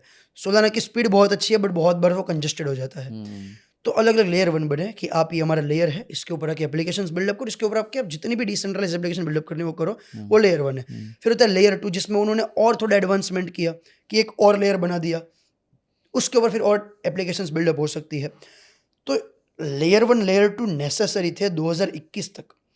2025 में ये है कि इतने ज़्यादा लेयर 1 आ चुके हैं, कितनी ज़रूरत नहीं है। इट्स लाइक भाई हमें कोलगेट, 140 करोड़ आबादी है हमारे देश की, तो 140 करोड़ की कोलगेट चाहिए। आपके पास अगर 700 करोड़ की कोलगेट पड़ी हुई तो इतनी ज़रूरत हमें नहीं पड़ेगी। वैसे ही लेयर 1 इतने ज़्यादा हो चुके हैं, लेयर 2 इतने ज़्यादा हो चुके हैं कि इतनी ज़रूरत नहीं है मार्केट को। तो इसीलिए इन्वेस्टमेंट के पर्सपेक्टिव के हिसाब से अभी लेयर 1 लेयर 2 ज़्यादा प्रॉफिटेबल नहीं है। उससे बेटर आपको अगर सेफ, आपको फंडामेंटल्स अगर पढ़ने पसंद है तो एआई में जाओ। एआई का जेन्युइन यूज केसेस है। थोड़ा डिटेल करें एआई के जेन्युइन यूसेस। तो कैसे, मतलब कैसे इवैल्यूएट करते हैं, होता क्या है इन पर्टिकुलर कॉइन्स में? समझते हैं। तो मैं एक छोटा सा एग्जांपल लेके समझाता हूँ आपको। सबसे पहले हम बात करते हैं एनवीडिया की। एनवीडिया अभी वर्ल्ड की आई थिंक सबसे नंबर, हाँ, मतलब इन एसेट क्लास नंबर 2 हो गया आफ्टर गोल्ड। करेक्ट। अब एनवीडिया का मेन काम क्या है, जीपीयूज बनाना। तो अब क्या यूजुअली क्या होता है वर्ल्ड में, कुछ कंपनीज ऐसी जिन्होंने सेंट्रलाइज्ड, यानी कि अपने पास इतनी ज़्यादा एसेट, इतनी ज़्यादा चीज़ें रखी हुई है कि एंड ऑफ द डे तुम्हारा डेटा वो यूज़ करके खुद पैसा कमाता है। तो इन्होंने क्या किया, डिसेंट्रलाइज्ड एप्लीकेशंस बिल्डअप कर ली। जैसे कि एक 2 टोकन है, एक AKT आकाश नेटवर्क, दूसरा है रेंडर। ये दोनों डिसेंट्रलाइज्ड जीपीयू बनाते हैं, जीपीयू प्रोवाइडर से, but decentralized. You know the difference between the cost, आपको बताऊंगा ना कॉस्ट बहुत, इसका एक बहुत एग्जाम्पल लेते हैं बेसिक। गूगल ड्राइव सब लोगों ने यूज़ किया होगा। अगर आप गूगल ड्राइव का ईयरली सब्सक्रिप्शन लेते हो तो if I am not wrong 5,000 रुपये आसपास का पड़ता है कुछ। डिपेंड करता है कौन सा साइज ले रहे हो, बट हाँ आई थिंक मिनिमम भी आपको 2,500 पड़ेगा ही पड़ेगा। ये आपको 2 प्रोजेक्ट है जिन्होंने डिसेंट्रलाइज्ड ड्राइव बनाया, जिसका नाम है फाइल और आरव्यू। इन दोनों पे आप जाओगे तो आपकी कॉस्ट आएगी उससे 30%, यानी कि 2,000 रुपये की चीज़ आपको मिल जाएगी 600 रुपये में, 800 रुपये में। मतलब एक तरीके से आप इसको ऐसे मान लो कि आप रिटेलर से नहीं खरीद रहे हो, डिस्ट्रीब्यूटर से खरीद रहे हो। हाँ, पहले क्या था कि एक कंपनी किसी को, अब यूट्यूब एड का एग्जांपल लेते हैं। अगर इस वीडियो पे यूट्यूब एड आ रही है तो यूट्यूब एड जो चला रहा है वो पर्सन कमाएगा, शायद यूट्यूब कमाएगा, एज अ व्यूअर किसी को बेनिफिट नहीं है। तो इन्होंने इसका दूसरा वर्जन बनाया जिसका नाम है ब्रेव ब्राउजर। इन्होंने क्या किया, गूगल क्रोम की जगह ब्रेव ब्राउजर बनाया कि तुम ब्रेव पे अगर तुम ऐड देखते हो तो उसका पैसा तुम्हें मिलेगा और उसके पास जाएगा, क्योंकि कोई डिसेंट्रलाइज्ड है। तो पहले एक कंपनी जैसे कि गूगल, यूट्यूब, फेसबुक, वो लोग ज़्यादा पैसा कमाते थे। अब इन लोगों ने जो हमारा कॉन्सेप्ट है ना कि democracy type, for the people, of the people, by the people, इस तरह से कर दिया। Wow. इस तरह से काफी एप्लीकेशंस बन गई है। तो अभी एआई पे वापस आते हैं। तो ये डिसेंट्रलाइज्ड जीपीयू का मतलब क्या है कि किसी के पास जीपीयूज पड़े हुए हैं और आप उसमें से छोटी स्पेस ले सकते हो, जैसे आप गूगल ड्राइव में लेते थे। एब्सोल्युटली। तो अब क्या हुआ, बड़ी कंपनी का पैसा सारा का सारा था वो हम दोनों के हाथ में आ गया। आपके पास जीपीयू पड़े हुए, मुझे वो चाहिए, तो जीपीयू का मार्केट प्लेस है AKT। आप वहां पे बोलो कि जीत मेरे पास 10 जीपीयू पड़ा है, एक एग्जांपल क्वांटिटी नंबर लेते हैं, मुझे 10 जीपीयू चाहिए, 10 आप मुझे दो, 10 आपको मिल जाएंगे। लेट्स सपोज मुझे आपको $100 पे करना है तो $1 की 0.5 की इनकी फीस चली जाएगी, दैट्स इट। तो ये तो पैसिव इनकम का भी तरीका हो गया। एब्सोल्युटली, पैसिव इनकम में बहुत तरीके हैं क्रिप्टो में। मैं आ रहा हूं, अगला क्वेश्चन मेरा वही था। ग्रेट। तो ओके, और कौन सा आपने एप्लीकेशन बताया? एआई में अगर हम देखें तो मैं 2 रेंडर और आकाश नेटवर्क दोनों का सेम काम है, जीपीयूज प्रोवाइड करते हैं। वैसे बहुत सारे प्रोजेक्ट्स हैं। फिर एआई के कुछ और अगर प्रोजेक्ट्स की मैं बात करूँ तो जैसे मैंने आपको फाइल कॉइन बताया, फाइल कॉइन आरवी, हालांकि ये डी पिन्स बोला जाता है, DE pin, decentralize physical infrastructure networks, यानी कि फिजिकल जो भी चीज़ है उसको डिसेंट्रलाइज्ड कर दिया। तो ऐसे बहुत सारे प्रोजेक्ट बने। Let me give you one name. आपने कार देखा है, कार का बहुत बड़ा मार्केट होता है। अब आपने चीज़ नोटिस की कि जब हमारी कार खराब होती है तो हमारे 50,000 रुपये का, 40,000 रुपये का बिल फटता ही फटता है। कभी ना कभी इंजन खराब होता है, कभी प्रॉब्लम होती है। व्हाट इफ अगर हम उस चीज़ को पहले आइडेंटिफाई कर पाए कि भाई ये खराब हो सकता है, तो अभी से यहाँ पे ऑयलिंग करवा लेते हैं, 300 में काम हो जाएगा, 30,000 रुपये का खर्चा नहीं करना पड़ेगा। तो ऐसे डिवाइस बने हैं। डीमो करके एक कंपनी है। सो ये कार रेंटल की भी एक कंपनी बनी है, नाम है उसका ऑटोज, क्रिप्टो ऑटोज। वो लोग क्या करते हैं, पूरा रेंटल कार का बिजनेस उन्होंने डिसेंट्रलाइज्ड कर दिया। तो पहले क्या था भाई, मेरी अगर रेंटल आज कार है, मैं किसी डिस्ट्रीब्यूटर को दूंगा, वो अपनी कमीशन रखेगा, फिर किसी पर्सन के पास पहुंचेगी। अब से तुम जाओ ऑटोज पे, आपकी कार आपको रेंटल देनी है तो आप डाल दो कि मुझे इस टाइम पे से इस टाइम पे ये रेंटल देना है, तुम नेगोशिएट कर लो वहीं पे। जो छोटा मोटा ट्रांजेक्शन जाएगा वो ऑटोज के पास जाएगा, बाकी सब कुछ तुम्हारा। मैं ना आपको एक बहुत अच्छा किस्सा सुनाता हूँ। एक बार क्या हुआ, और ये ना बहुत सिंपल तरीका है सेंट्रलाइज्ड वर्सेस डिसेंट्रलाइज्ड समझने का। देखिए गाइस, जो भी ब्लॉकचेन पे चलता है या जो भी हम बातें कर रहे हैं ना, वो डिसेंट्रलाइज्ड फाइनेंस का पार्ट है। जैसे मैंने कहा था, मैंने ड्यूक यूनिवर्सिटी से उस पर अपनी सर्टिफिकेशन की। तो डिसेंट्रलाइज्ड फाइनेंस में क्या है कि जो पावर सेंट्रलाइज्ड फाइनेंस के पास थी, फॉर एग्जांपल बैंक होता है, बैंक आपसे मुझसे 6% पे लोन लेता है, आगे 15% पे दे देता है और 9% कमाता है। ठीक है, मुझे याद है मैं एक बार ना एयरपोर्ट पे था, आई थिंक बॉम्बे एयरपोर्ट था, मुझे बाहर जाना था और मैं डॉलर भूल गया। तो मेरे पास कुछ रुपीस थे। अब मैं गया और मैंने देखा यार डॉलर का जो रेट चल रहा है उससे बहुत कम डॉलर्स मुझे मिलने वाले हैं, और एयरपोर्ट पे तो बहुत महंगा होता है। और वहीं पे एक आदमी आया जिसको डॉलर को रुपए में कन्वर्ट कराना था। अब वो भी बेचारा दुखी हो गया देख के कि यार ये तो रेट बहुत ज्यादा मतलब हो रहे हैं। और उसी टाइम मैंने उसको साइड में लिया, मैंने बोला देख भाई, दोनों का नुकसान होगा, अपन अभी गूगल खोल लेते हैं, जो रेट दिखाएगा उस हिसाब से तो मेरे को दे देना, चल राउंडिंग ऑफ एरर कर देंगे, थोड़ी बहुत वो चलती है, कोई थोड़ा तेरे फेवर में थोड़ा मेरे फेवर में छोड़ देता है। This is decentralized finance. Correct, कि हमने बीच में एजेंट को यूज नहीं किया। मेरे पास रुपये थे, उसके पास डॉलर थे, नहीं तो हम दोनों एजेंट को अच्छा खासा मार्जिन बना के देते। हम दोनों ने डायरेक्ट काम कर लिया और हमें किसी एजेंसी के बीच में जरूरत नहीं पड़ी। आज अगर आपको उधार चाहिए, ठीक है, और मुझे मेरे पास पैसे हैं, तो हम अगर डायरेक्ट ये सौदा कर पाए तो वो भी एक काइंड ऑफ डिसेंट्रलाइज्ड प्लेटफॉर्म है, हमें बैंक की जरूरत नहीं पड़ेगी। और इसमें मैं एक चीज ऐड करना चाहूंगा। क्या होता है, जैसे आपने अगर कर लिया, अब ट्रस्ट का फैक्टर एक होता है। लोगों को लगता है कि यार मैं अगर इसको पैसा दूंगा और मैंने वो गूगल पे किया, ऐसा कुछ किया, वो पैसा लेके भाग गया, फिर कुछ ऐसा हो गया, तो इसके लिए डिसेंट्रलाइज में एक चीज़ होती है, ब्लॉकचेन के ऊपर पूरी चीज़ें बनती है। So and of the day इसको कोई हैक नहीं कर सकता। तो मतलब अगर तुमने उसको पैसे दिए, उसके तक पहुंचना ही पहुंचना है, नहीं हुआ तो तुम्हारे पास वापस आ जाएगा। और सौदा कॉन्ट्रैक्ट के फॉर्म में होगा, कॉन्ट्रैक्ट के फॉर्म में होगा। कोड नेवर लाई, कोड नेवर लाइज, हाँ, कोड झूठ नहीं बोलेगा। और प्लस क्योंकि कोड पीछे जाके चेंज नहीं हो सकता। अच्छा, ये एक टर्म यूज होता है विच इज कहा जाता है कि बहुत सारे नोड्स होते हैं। करेक्ट। तो इनका का क्या यूज होता है पूरे ब्लॉकचेन में? तो ये ब्लॉकचेन पे टू बी वेरी ऑनेस्ट में टेक्नोलॉजी का इतना इन डेप्थ आइडिया नहीं है, बट मैं थोड़ा बहुत आपको बताना चाहता हूँ ब्लॉकचेन बनती कैसे। इनका है ना सिंपल कॉन्सेप्ट ये है ब्लॉकचेन का। ब्लॉकचेन वर्ड को तोड़ देते हैं, चेन से बने हुए अलग अलग ब्लॉक। एक ट्रांजैक्शन मैंने आपको करी, वो एक ब्लॉक पे जाके फिट हो गई, दूसरी ट्रांजैक्शन उससे में जाके फिट हो गई, ऐसे 10 15 ट्रांजैक्शन आ गई, एक ब्लॉक बन गया। ऐसी ब्लॉक की बनी हुई चेन। अच्छी बात यह है कि इसको क्यों हैक नहीं किया जा सकता। ये बहुत क्वेश्चन होता है कि हैक क्यों नहीं होती। और ये आपको जो न्यूज़ आती है कि ब्लॉकचेन हैक हो गई, या फिर एक्सचेंज हैक हो गया, या फिर एक टोकन हैक हो गया, तो ये हैक कैसे होता है? अगर मैं बोलता हूँ ब्लॉकचेन हैक नहीं हो सकता, तो हैक नहीं होना चाहिए। उसको समझते हैं। हैकिंग 90% केस में सिर्फ और सिर्फ ह्यूमन एरर से होती है। अच्छा, अगर आप आज को कोई बोलता है कि आपको कोई स्कैमर का फोन आता है, भाई पेटीएम पे 500 रुपये कर दे, तुमने अगर उस पर क्लिक किया, एप्लीकेशन डाउनलोड कर दी, तो तुम्हारा बैंक अकाउंट खाली हो जाएगा। It's human error. राइट। तो 90% हैक्स ह्यूमन एरर से होते हैं। किसी ने ट्रांजेक्शन वेरीफाई कर दी, किसी ने कुछ और प्रॉब्लम किया। हैक बिटकॉइन कभी नहीं हो सकता। Ethereum can not be hacked. 90% चीज़ें हैक नहीं हो सकती। और कुछ चीज़ हैक हो भी जाती है ना, तो एथिकल हैकर्स बहुत सारे होते हैं जो एथिकल तरीके से हैक करते हैं। तो वो तो हेल्प करते हैं उन कंपनीज की उनको और बेटर सिक्योरिटी करने में। तो 90% हैक ऐसे होते हैं। बाकी कुछ हैकर्स ऐसे हैं जो जेन्युइनली हैकिंग कर सकते हैं, बट वेरी रेयर। और उसका एक मस्त प्रोजेक्ट बना जिसकी मैं बात करूँगा, जिसका नाम है मोनेरो। सो कुछ लोग पूछते हैं जीत नेक्स्ट बिटकॉइन कौन सा बन सकता है, हर बार एक क्वेश्चन आता है। I think Monero can become next bitcoin. And मैं आपको कौन सा बताता हूँ मोनेरो का क्या होता है। मोनेरो एक ऐसा कॉन्सेप्ट है कि तुम्हारा पैसा किसके पास क्या गया वो डिलीट कर देता है हिस्ट्री. इट मीन्स ब्लॉकचेन पे क्या है, सबको पता है कि अगर सर ने मुझे पैसा दिया तो एक एड्रेस से दूसरे एड्रेस पर गया, वो पब्लिक है. Monero is a private blockchain.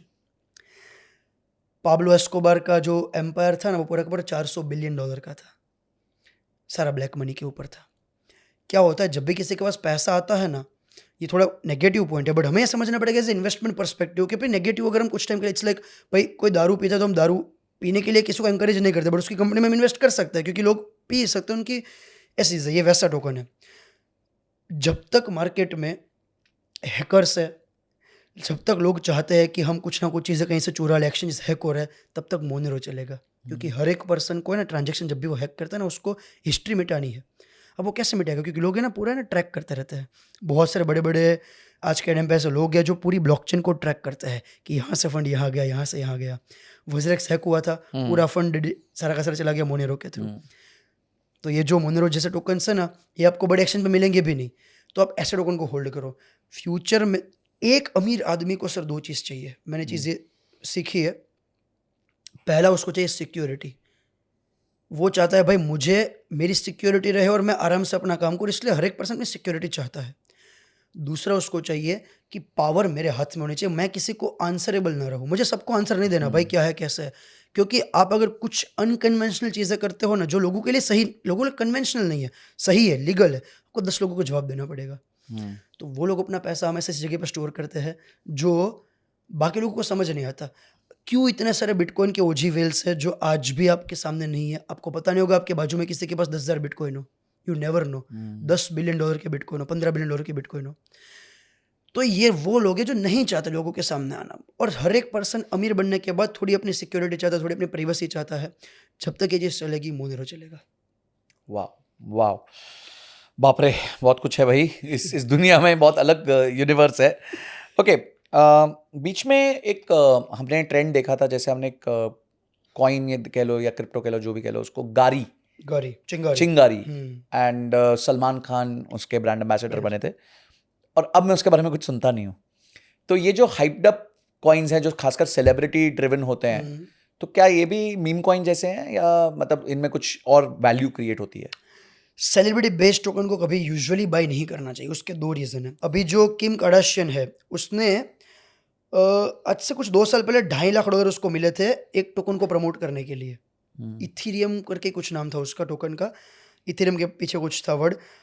उसको भी यूएस गवर्नमेंट ने पेनल्टी दी $1.3 मिलियन की. द रीज़न इज़ कि अगर सेलिब्रिटी करते हैं ना, क्योंकि पता है क्या है, एंड ऑफ द डे हर एक पर्सन को बेचना है आम इन्वेस्टर को. हर एक इन्फ्लुएंसर, हर एक इन्वेस्टर एंड में एक आम इन्वेस्टर तक पहुंचना चाहता है, बेचना चाहता है. तो यूजुअली सेलिब्रिटी टोकन्स पे आपको इन्वेस्ट नहीं करना चाहिए. आज तक एक भी सेलिब्रिटी का टोकन हिट नहीं है. None, literally zero. Lot of people, lot of celebrities, even like every single singer, जो भी म्यूजिशियंस है, सिंगर्स, उन्होंने सब लोगों ने 2021 में खुद के टोकन्स एनएफटीज लॉन्च किए थे. अमिताभ बच्चन साहब ने एनएफटी खुद का लॉन्च किया था. सनी लियोनी ने अपना एनएफटी लॉन्च किया था. मल्टीपल लोगों ने, इवन अमिताभ बच्चन और अभिषेक बच्चन ने कंपनी में इन्वेस्ट किया था क्रिप्टो में, जिन्होंने 100 करोड़ रुपए कमाए थे. ये भी आप खुद गूगल पे जाके सर्च कर सकते हो. सो इन सब में प्रॉब्लम ये है कि यूजुअली क्या होता है, ये लोग पैसा कमा लेंगे, एंड में लिक्विडिटी नहीं रहेगी. क्योंकि आपको पैसा उन जगह पे लगाना चाहिए जो सस्टेनेबल हो और जो कंटिन्यूस चलने वाला है. एक्टर की फील्ड ऐसी है जहाँ पे 1% सक्सेस रेशियो होता है. आप अगर देखो कि शाहरुख खान साहब को लोग भाई 5 साल 7 साल गाली देंगे जब तक उनकी फिल्म सारी की सारी फ्लॉप हो रही है. एक हिट होगी, सब लोग अचानक उसके ऊपर वो आ जाएंगे. तो उस टाइम पे यूजुअली लॉन्चेस ज़्यादा होते हैं क्योंकि वो पैसा ज़्यादा बनाएंगे. अगर उसके बाद उनकी 2 फिल्म खराब हो गई ना, तो लोगों का इंटरेस्ट खत्म हो जाएगा और एंड ऑफ द डे वो पैसा नहीं बना पाएंगे. Never invest in celebrity based tokens. I will tell you something. एक कंट्री है, if I am not wrong, Nigeria या फिर कोई एक कंट्री का प्रेसिडेंट है, उन्होंने एक बीच में टोकन लॉन्च किया था, लिब्रा. टोकन नाम है लिब्रा. लॉन्च किया उन्होंने और लॉन्च करके उनको डंप कर दिया. नेक्स्ट डे उनका ट्वीट आया कि मेरा प्रोफाइल हैक हो गया था. और उसको एक पर्सन ने एक्सपोज किया था, उनको नहीं, पूरी इकोसिस्टम को, कि आज के टाइम पे क्या कर रही है सारे के सारे क्रिप्टो वाले. सब लोग जानते हैं क्रिप्टो में लोग हैवी पैसा लगाते हैं. तो ये लोग क्या करते हैं, जितने भी प्रेसिडेंट्स होते हैं अलग अलग कंट्रीज़ के, सेलिब्रिटीज़ होते हैं, उनको बोलते हैं कि आप है ना, मैं आपको एक कॉन्ट्रैक्ट बेचता हूँ, टोकन लॉन्च करते हैं दोनों मिलके, हम्म 50% तुम्हारा 50% मेरा। हम्म आज लॉन्च करो, कल पैसा आएगा, एक दिन बाद बोल देना मेरा ट्विटर हैक हुआ था। हम्म कोई दिक्कत नहीं, और लेके चले जाते हैं। आपको सेलिब्रिटी बेस्ड टोकन पे इन्वेस्ट नहीं करना चाहिए। ग्रेट। अच्छा, नेक्स्ट है, और मेरी ऑडियंस के लिए काफी इंटरेस्टिंग हो सकता है, वो है passive income opportunities from the crypto crypto markets, correct. So सबसे पहले एफडी सब लोगों ने करी होगी। अब आप अगर थोड़ा रिस्क ले सकते हो, और एफडी की जगह अगर आप जो एफडी आप करना चाहते हो, सपोज आपको 10 लाख रुपए की एफडी करनी है, उस 10 लाख रुपए का बाय कर लो यूएसडीटी, ओके। USDT other. अब आप उसको डाल दो बाइनांस एक्सचेंज पे, या फिर बाईबिट पे, या फिर अदर एक्सचेंज पे, और उसको 1 साल के लिए छोड़ दो। आपको उसका 10% अच्छा, एपीआर मिलेगा। ओके। 10% एपीआर मतलब एनुअल परसेंटेज रेट और एनुअल परसेंटेज यील्ड, मतलब मोटा मोटी ब्याज। ब्याज आपका। तो 1 लाख रुपए 10 लाख रुपए अगर आपने लगाए, तो आपको बैंक के एफडी में मिलेगा 60,000 रुपए, यहाँ मिल जाएगा 6% पे। यहाँ पे आपको मिल जाएगा 1 लाख रुपए। ठीक है। और एंड ऑफ द डे ये तो तुमने तब जब स्टेबल यूएसडीटी में लगा दिया, बट इसमें थोड़ा रिस्क ज्यादा होता है। तो ये हो गया आपका इसमें पहला। रिस्क एलिमेंट क्या है फिर? इसमें रिस्क एलिमेंट ये है कि यूएसडीटी भी एक तरह से क्रिप्टो का प्रोजेक्ट है ये एक, और ये एक ब्लॉकचेन के ऊपर यूएस डॉलर से बैक्ड ये यूएसडीटी बनाया गया है। जैसे पहले लूना आया था, आपको पता होगा, लूना का बहुत बड़ा क्रैश हुआ था, तो उसका एक टोकन था यूएसटी, वो क्रैश हो गया पूरा का पूरा। तो 99% केस में वो नहीं होना चाहिए, बट स्टिल ये रिस्क रहता है कि अगर यूएसडीटी क्रैश हो गया, तो कुछ बहुत बड़ा सप्लाई डिमांड का प्रॉब्लम हो गया, तो आपका पैसा वहाँ पे जा सकता है। ठीक है। बाकी लगभग कोई रिस्क नहीं है। ओके दूसरा पैसे सोर्स ऑफ इनकम आपके पास हो सकता है स्टेकिंग। ओके। जैसे मान लेते हैं आपने बिटकॉइन बाई किया, आप एक्सचेंज पे जाके उसको स्टेक कर दो, आपको 1.5-2% बिटकॉइन को रिटर्न मिल जाएगा 1.5-2% महीने का, ईयरली। अच्छा ईयरली, ओके। प्लस बिटकॉइन का जो गेन है वो मेरा गेन तो है ही, वो है ही। क्योंकि बिटकॉइन ना प्रूफ ऑफ वर्क है और प्रूफ ऑफ स्टेक है इथेरियम। तो आप इथेरियम को स्टोर कर दो, आपको ईयरली मिल जाएगा 8 से 10%। आप सोलाना को स्टेक कर दो, आपको मिल जाएगा 10%, 12%। कुछ टोकन्स में हो जाता है 20%, 22%, 25%, जो माइन कर सकते हैं ना, जिन लोगों को उसमें ज़्यादा वो होता है रिवॉर्ड। तो ये आपका हो गया, एक स्टेकिंग से रिवॉर्ड मिल जाता है। सबसे अच्छी बात है, स्टेकिंग अगर आप करते हो ना, तो आपको रिवॉर्ड 2 तरीके से मिलता है। प्राइस अप्रिसिएशन तो हो ही रहा है, दूसरा जो आपको 10% हो रहा है ना, ये आपको अमाउंट पे नहीं मिलता है, आपको टोकन पे मिलता है, उसी कॉइन पे मिलता है। उसी कॉइन पे। मतलब मान लेते हैं कि मैंने लेट्स सपोज एक टोकन पोल्का डॉट को 100 रुपये का पोल्का डॉट का प्राइस है, मैंने उसको स्टेक किया, मैंने लगा दिया उसमें 1 लाख रुपए।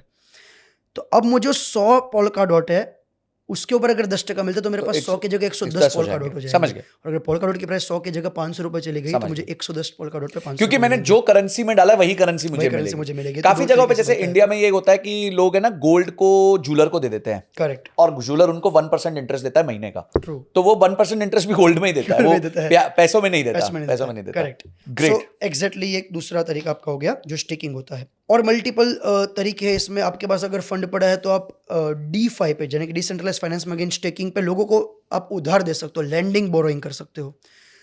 थोड़ा हाई रिस्क होता है, but again crypto is risky, तो आप लैंडिंग बोरोइंग कर सकते हो। आवे करके एक प्रोजेक्ट है, कंपाउंड करके एक प्रोजेक्ट है, ये सब आपके लिए लैंडिंग बोरोइंग का है। सबसे अच्छा अभी चल रहा है जहाँ पे स्टेकिंग के लिए लीडो, इथेरियम का स्टेकिंग सबसे ज़्यादा लीडो के ऊपर होता है, LDO करके उसका टोकन है। तो ये 3-4 तरीके आपके लिए पैसिव इनकम कमाने के। इसके अलावा अगर आपको फ्री इनकम चाहिए, which is not passive income, आपको पैसा लगाना ही नहीं है, आपको मुझे मेरे पास 0 पैसा है, अगर मैं पैसा कमा सकता हूँ, यस, उसको बोलते हैं एयर ड्रॉप्स। ओके, आप एयर ड्रॉप सेंड कर सकते हो, और एयर ड्रॉप में सर जो पैसा बनता है, आई हैव अ फ्रेंड जिसने अभी एक टोकन है जिसका नाम है हाइपर लिक्विड, जिसका टोकन है हाइप। उसने उसको मिंट करके, यानी कि उस पर उसने फ्री ट्रांजेक्शन्स करके, फिर थोड़ा बहुत पैसा उसी से आता है, फिर $10 का पे ट्रांजेक्शन करके उसने 54,000 हाइपर लिक्विड के कॉइन मिंट किए थे 2 साल में। हाइपर लिक्विड का प्राइस अभी चल रहा है $40, उसके पास 50,000 कॉइन है, 50,000 कॉइन। तो ये एयर ड्रॉप्स को थोड़ा और डबल क्लिक करते हैं, ये कैसे आज हमारे यूजर्स को अवेलेबल हो सकते हैं, क्या स्टेप्स होंगे, कैसे किया जाएगा? तो गूगल पे अलग अलग वेबसाइट होती है जो आपको बताएगी कि एयर ड्रॉप्स कहाँ आ रहा है। एयर ड्रॉप्स का मतलब क्या होता है उसको समझते हैं। जैसे मान लेते हैं मैंने एक ब्लॉकचेन इंट्रोड्यूस करनी है जिसका नाम है जीत ब्लॉकचेन। तो अब मैं ब्लॉकचेन को मार्केट में लाऊंगा, तो मुझे मार्केटिंग करनी पड़ेगी। तो मैं क्या करता हूँ, मैं पैसा लगाने से बेटर मैं तुम्हें ये बोलता हूँ कि तुम आके मेरी ब्लॉकचेन को टेस्ट करो, फ्री में टेस्ट करो। स्टार्टिंग में तुम फ्री में ट्रांजेक्शन करो, तुम्हारा कोई गैस फी नहीं लगेगा, कुछ तुम्हारा 1 रुपया नहीं लगने वाला, तुम ट्रांजेक्शन करो फ्री में। जितना तुम ट्रांजेक्शन करोगे उसका कुछ हमें तुम्हें रिवॉर्ड देंगे। जैसे मैं अगर पेटीएम पे ₹1,00,000 का ट्रांजेक्शन करता हूँ, मुझे ₹100 का रिवॉर्ड मिलेगा, कैशबैक एक तरीके से। कैशबैक टाइप से। अब ये कभी कभी फ्री होता है, कभी पेड होता है, और पेड भी बहुत सस्ता होता है कि ट्रांजेक्शन करने का गैस पे आपका $1 लगता है, $2 लगता है, 100-200 रुपए का। आप जितनी बार ट्रांजेक्शन करोगे आपके रिवॉर्ड बढ़ते रहेंगे। और जिस दिन वो टोकन लॉन्च होगा, क्योंकि वो देखेंगे कि भाई क्या मोमेंटम है, क्या मार्केट में हाइप है। अब उनको पता चल गया भाई हाइप इतनी है, वो टोकन लॉन्च कर रहे हैं। तो जिन लोगों ने स्टार्टिंग पे टेस्ट किया था उन सबको एयर ड्रॉप देते हैं। इससे 2 फायदे होते हैं। पहला, फ्री मार्केटिंग हो गई। जितने लोगों को एयर ड्रॉप मिलेगा वो सब लोग डालेंगे कि हमें इतने का एयर ड्रॉप मिला, हमें इतने का मिला, बहुत अच्छी ब्लॉकचेन है भाई, देखो देखो, तुम भी देखो। और दूसरा, एयर ड्रॉप के ऊपर भी ये लोग कमीशन देता है, यानी कि मैंने मेरे रेफरल लिंक कर किसी और को दी कि तुम भी एयर ड्रॉप हंट करो, उसके भी मुझे एयर ड्रॉप का वापस कुछ रिवॉर्ड मिलता है। तो फ्री तरीका है, या फिर 100 रुपये आपको डालने पड़ेंगे। फ्री वाले भी बहुत सारे हैं। 100 रुपए तो डाल ही 100 रुपये तो डाल ही सकते हो यार। तो ये आप एयर ड्रॉप हंट कर सकते हो। Okay. इस पे लास्ट टाइम पे रिवॉर्ड बहुत, अभी तो पाई नेटवर्क बहुत लोगों ने पाई मैं करके, आने वाला था। ये हाँ। पाई का क्या क्रेज था? सो पाई पे बहुत लोगों ने मिंट किया था पाई को। तो फ्री में होता है ये सारी चीज़ें। फिर टैप एंड अर्न आया था, उसमें बहुत सारे प्रोजेक्ट बने, लोग टैप करके अर्न कर सकते। तो इनका बहुत सिंपल कॉन्सेप्ट है कि मार्केट में पहले ऑडियंस बनाओ, ऑडियंस एक बार बन गई फिर चीज़ों को लॉन्च करो, तो हाइप अपने आप बन नहीं जाती है। End of the day it's a game of marketing. But to be very honest, आप ये तब करो जब आपके पास अभी कोई जॉब, बिजनेस या चीजें टाइम, ना बहुत टाइम हो, टाइम आपके पास इट्स लाइक अ जॉब। हाँ, और एक आधा चमका तो चमका, नहीं चमका।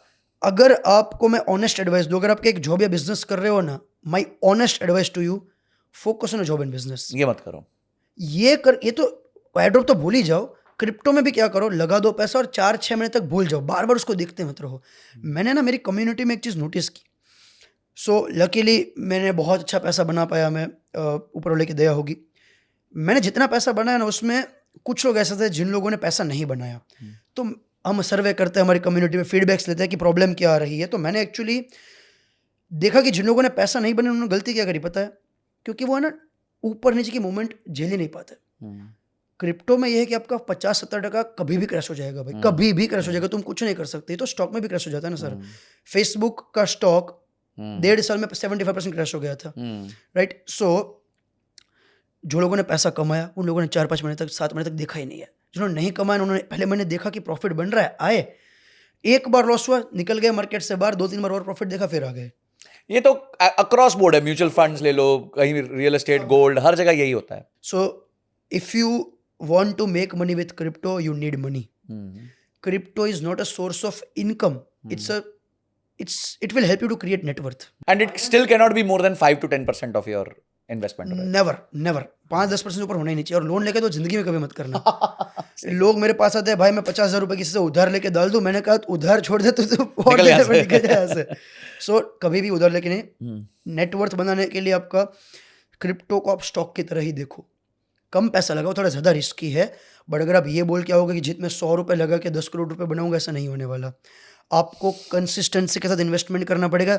SIP करो, सबसे बेस्ट तरीका SIP करो। मैंने भी देखा था बिटकॉइन का SIP ने 75-76% का IRR दिया 10 साल में। 10 साल में। पर उस बीच में भी ना जीत ऐसे गया, ऐसे आया, तो वो वॉलेटिलिटी झेलने की हिम्मत होनी चाहिए, है ना। उस टाइम फिर हाथ मत लगाओ उसको, दूर रहो उससे। बिल्कुल। तो मैं ना मेरे स्टूडेंट्स को एक एडवाइस करता हूँ कि अगर आप ट्रेडिंग में पैसा लगा रहे हो, इन्वेस्टमेंट में पैसा लगा रहे हो, आज लगाओ, 5 मिनट तक आपकी नोटिफिकेशन ऑन नहीं होनी चाहिए। अगर आपकी नोटिफिकेशन ऑन है तो आपको दिखेगा 5% डाउन चला गया, 10% डाउन चला गया, तुम इम्पल्सिव डिसीजन लोगे। मैं आपको एक बैक टेस्ट डेटा जो कि वेरीफाइबल मेरा PNL है क्रिप्टो पे, मैंने बिंगेक्स पे कॉपी ट्रेडिंग किया था, लोगों के सामने ट्रेड किया था। I made 100% in 70 days. After that I lose 70% of my portfolio in just 2 days. Why was that so? Bitcoin मैं शॉर्ट करके बैठा था एंड मैंने 70% लगा दिया था। मैं ऑलमोस्ट श्योर था, और 2 बड़ी कंपनीज बाइनेंस और विंटरम्यूट ने मार्केट को पंप कर दिया। और हर एक बड़ा HNI शॉर्ट में था और इन्होंने पंप करके खींच दिया। तो क्रिप्टो में होता है। तो आपको ये समझना पड़ेगा कि HNIs जो होते हैं, कबाल नेटवर्क्स होते हैं, वेल्स होते हैं, वो सोचते कैसे हैं। दैट्स हाउ आपको देखो, ये सब समझने के लिए, जानने के लिए और कुछ स्टेप्स लेने के लिए, क्रिप्टो को समझने के लिए, कौन सी वो 5 से 6 वेबसाइट्स है जिसके अलग अलग पर्पसेस है? सबसे पहले लेते हैं एकदम इजी वेबसाइट जिससे आपको बेसिक आइडिया आ जाएगा। अगर आपको मीम टोकन के लिए चाहिए तो सबसे पहले डेक्स स्क्रीनर पे चले जाओ, जहाँ से आपको मीम टोकन के बारे में, लिक्विडिटी उसमें कितनी है, लिक्विडिटी लॉक्ड है कि नहीं है, कितने लोगों के पास कितना टोकन है वो सब कुछ समझ आ जाएगा। दूसरी वेबसाइट अगर हम थोड़ा एडवांस में जाके अगर इसको सीखना चाहे तो अगर आपको लिक्विडिटी देखनी है कि कौन कहाँ पे कितना पैसा लगा के बैठे, तो देयर इज अ साइट, आप सिंपली कॉइन ग्लास सर्च कर लो। Coin glass. कॉइन ग्लास पे आपको दिखेगा लिक्विडेशन हिट मैप। यहाँ क्या होता है, आपको दिखाई देता है कि बाइनांस के ऊपर अगर बिटकॉइन जाता है 1,11,000 पर, तो $70 मिलियन लगभग लिक्विडेट होंगे मार्केट में। तो यूजुअली क्या होता है, लिक्विडिटी ग्रैब करने जाता ही है वो, क्योंकि HNIs हमेशा रिटेलर्स के अगेंस्ट में वर्क करते हैं। तीसरी वेबसाइट जो मैं पर्सनली यूज करता हूँ जिसका नाम है GMGN, okay. Good morning good night, मतलब ऐसा नाम है, GMGN.ai। GMGN से मैं वेल्स को ट्रैक करता हूँ। Okay. जितने भी वेल्स होते हैं उन सब का आप अगर GMGN पे एड्रेस जो होता है वो डालोगे, आपको सब चीज़ दिख जाएगी, उसने कब क्या बाई किया, आधे मिनट पहले क्या बाई किए, और सबसे नेक्स्ट पॉइंट जो मैंने लोगों को सिखाया भी है, आप उनको फ्री में कॉपी कर सकते हो। आप टेलीग्राम का बॉट होता है जिसका नाम है Trojan bot, TROJN Trojan bot, उसके थ्रू आप उस वेल का एड्रेस पे डाल दो। जैसे वेल के पास लेट्स सपोज है 100 सोल, आप डाल दो आपके पास से 1 सोल फॉर एग्जांपल, आप लिख दो कि जो वेल बाय करेगा उसका 1% मेरा बाइंग होना चाहिए। एक बार दबाओ तो जब तक स्टॉप नहीं करोगे बाइंग सेलिंग सब होता रहेगा। Oh okay. इतना ऑटोमेशन आज के टाइम पे आ चुका वाओ, है। मतलब एकदम शेमलेस कॉपिंग है। सेमलेस कॉपिंग। सो मैं हमेशा बोलता हूँ जो लोग क्रिप्टो मार्केट को नहीं जानते वो लोग हमेशा क्रिप्टो मार्केट में लॉस करते हैं। जो लोग क्रिप्टो को टेक्नोलॉजी की तरह देखते वो लोग कभी कभी प्रॉफिट करते हैं, कभी कभी लॉस करता है। लेकिन जो क्रिप्टो को बिजनेस की तरह देखते हैं वो लोग कंसिस्टेंसी के साथ प्रॉफिट करते हैं। और अगर आप पहली बार क्रिप्टो में इन्वेस्ट करना चाहते हो तो सबसे बेसिक है कॉइन मार्केट कैप या कॉइन गीको, जहाँ पे आपको टोकन की सारी इन्फॉर्मेशन मिल जाएगी, मार्केट कैप क्या है, कितना वॉल्यूम है, कौन से एक्सचेंज पे लिस्ट है।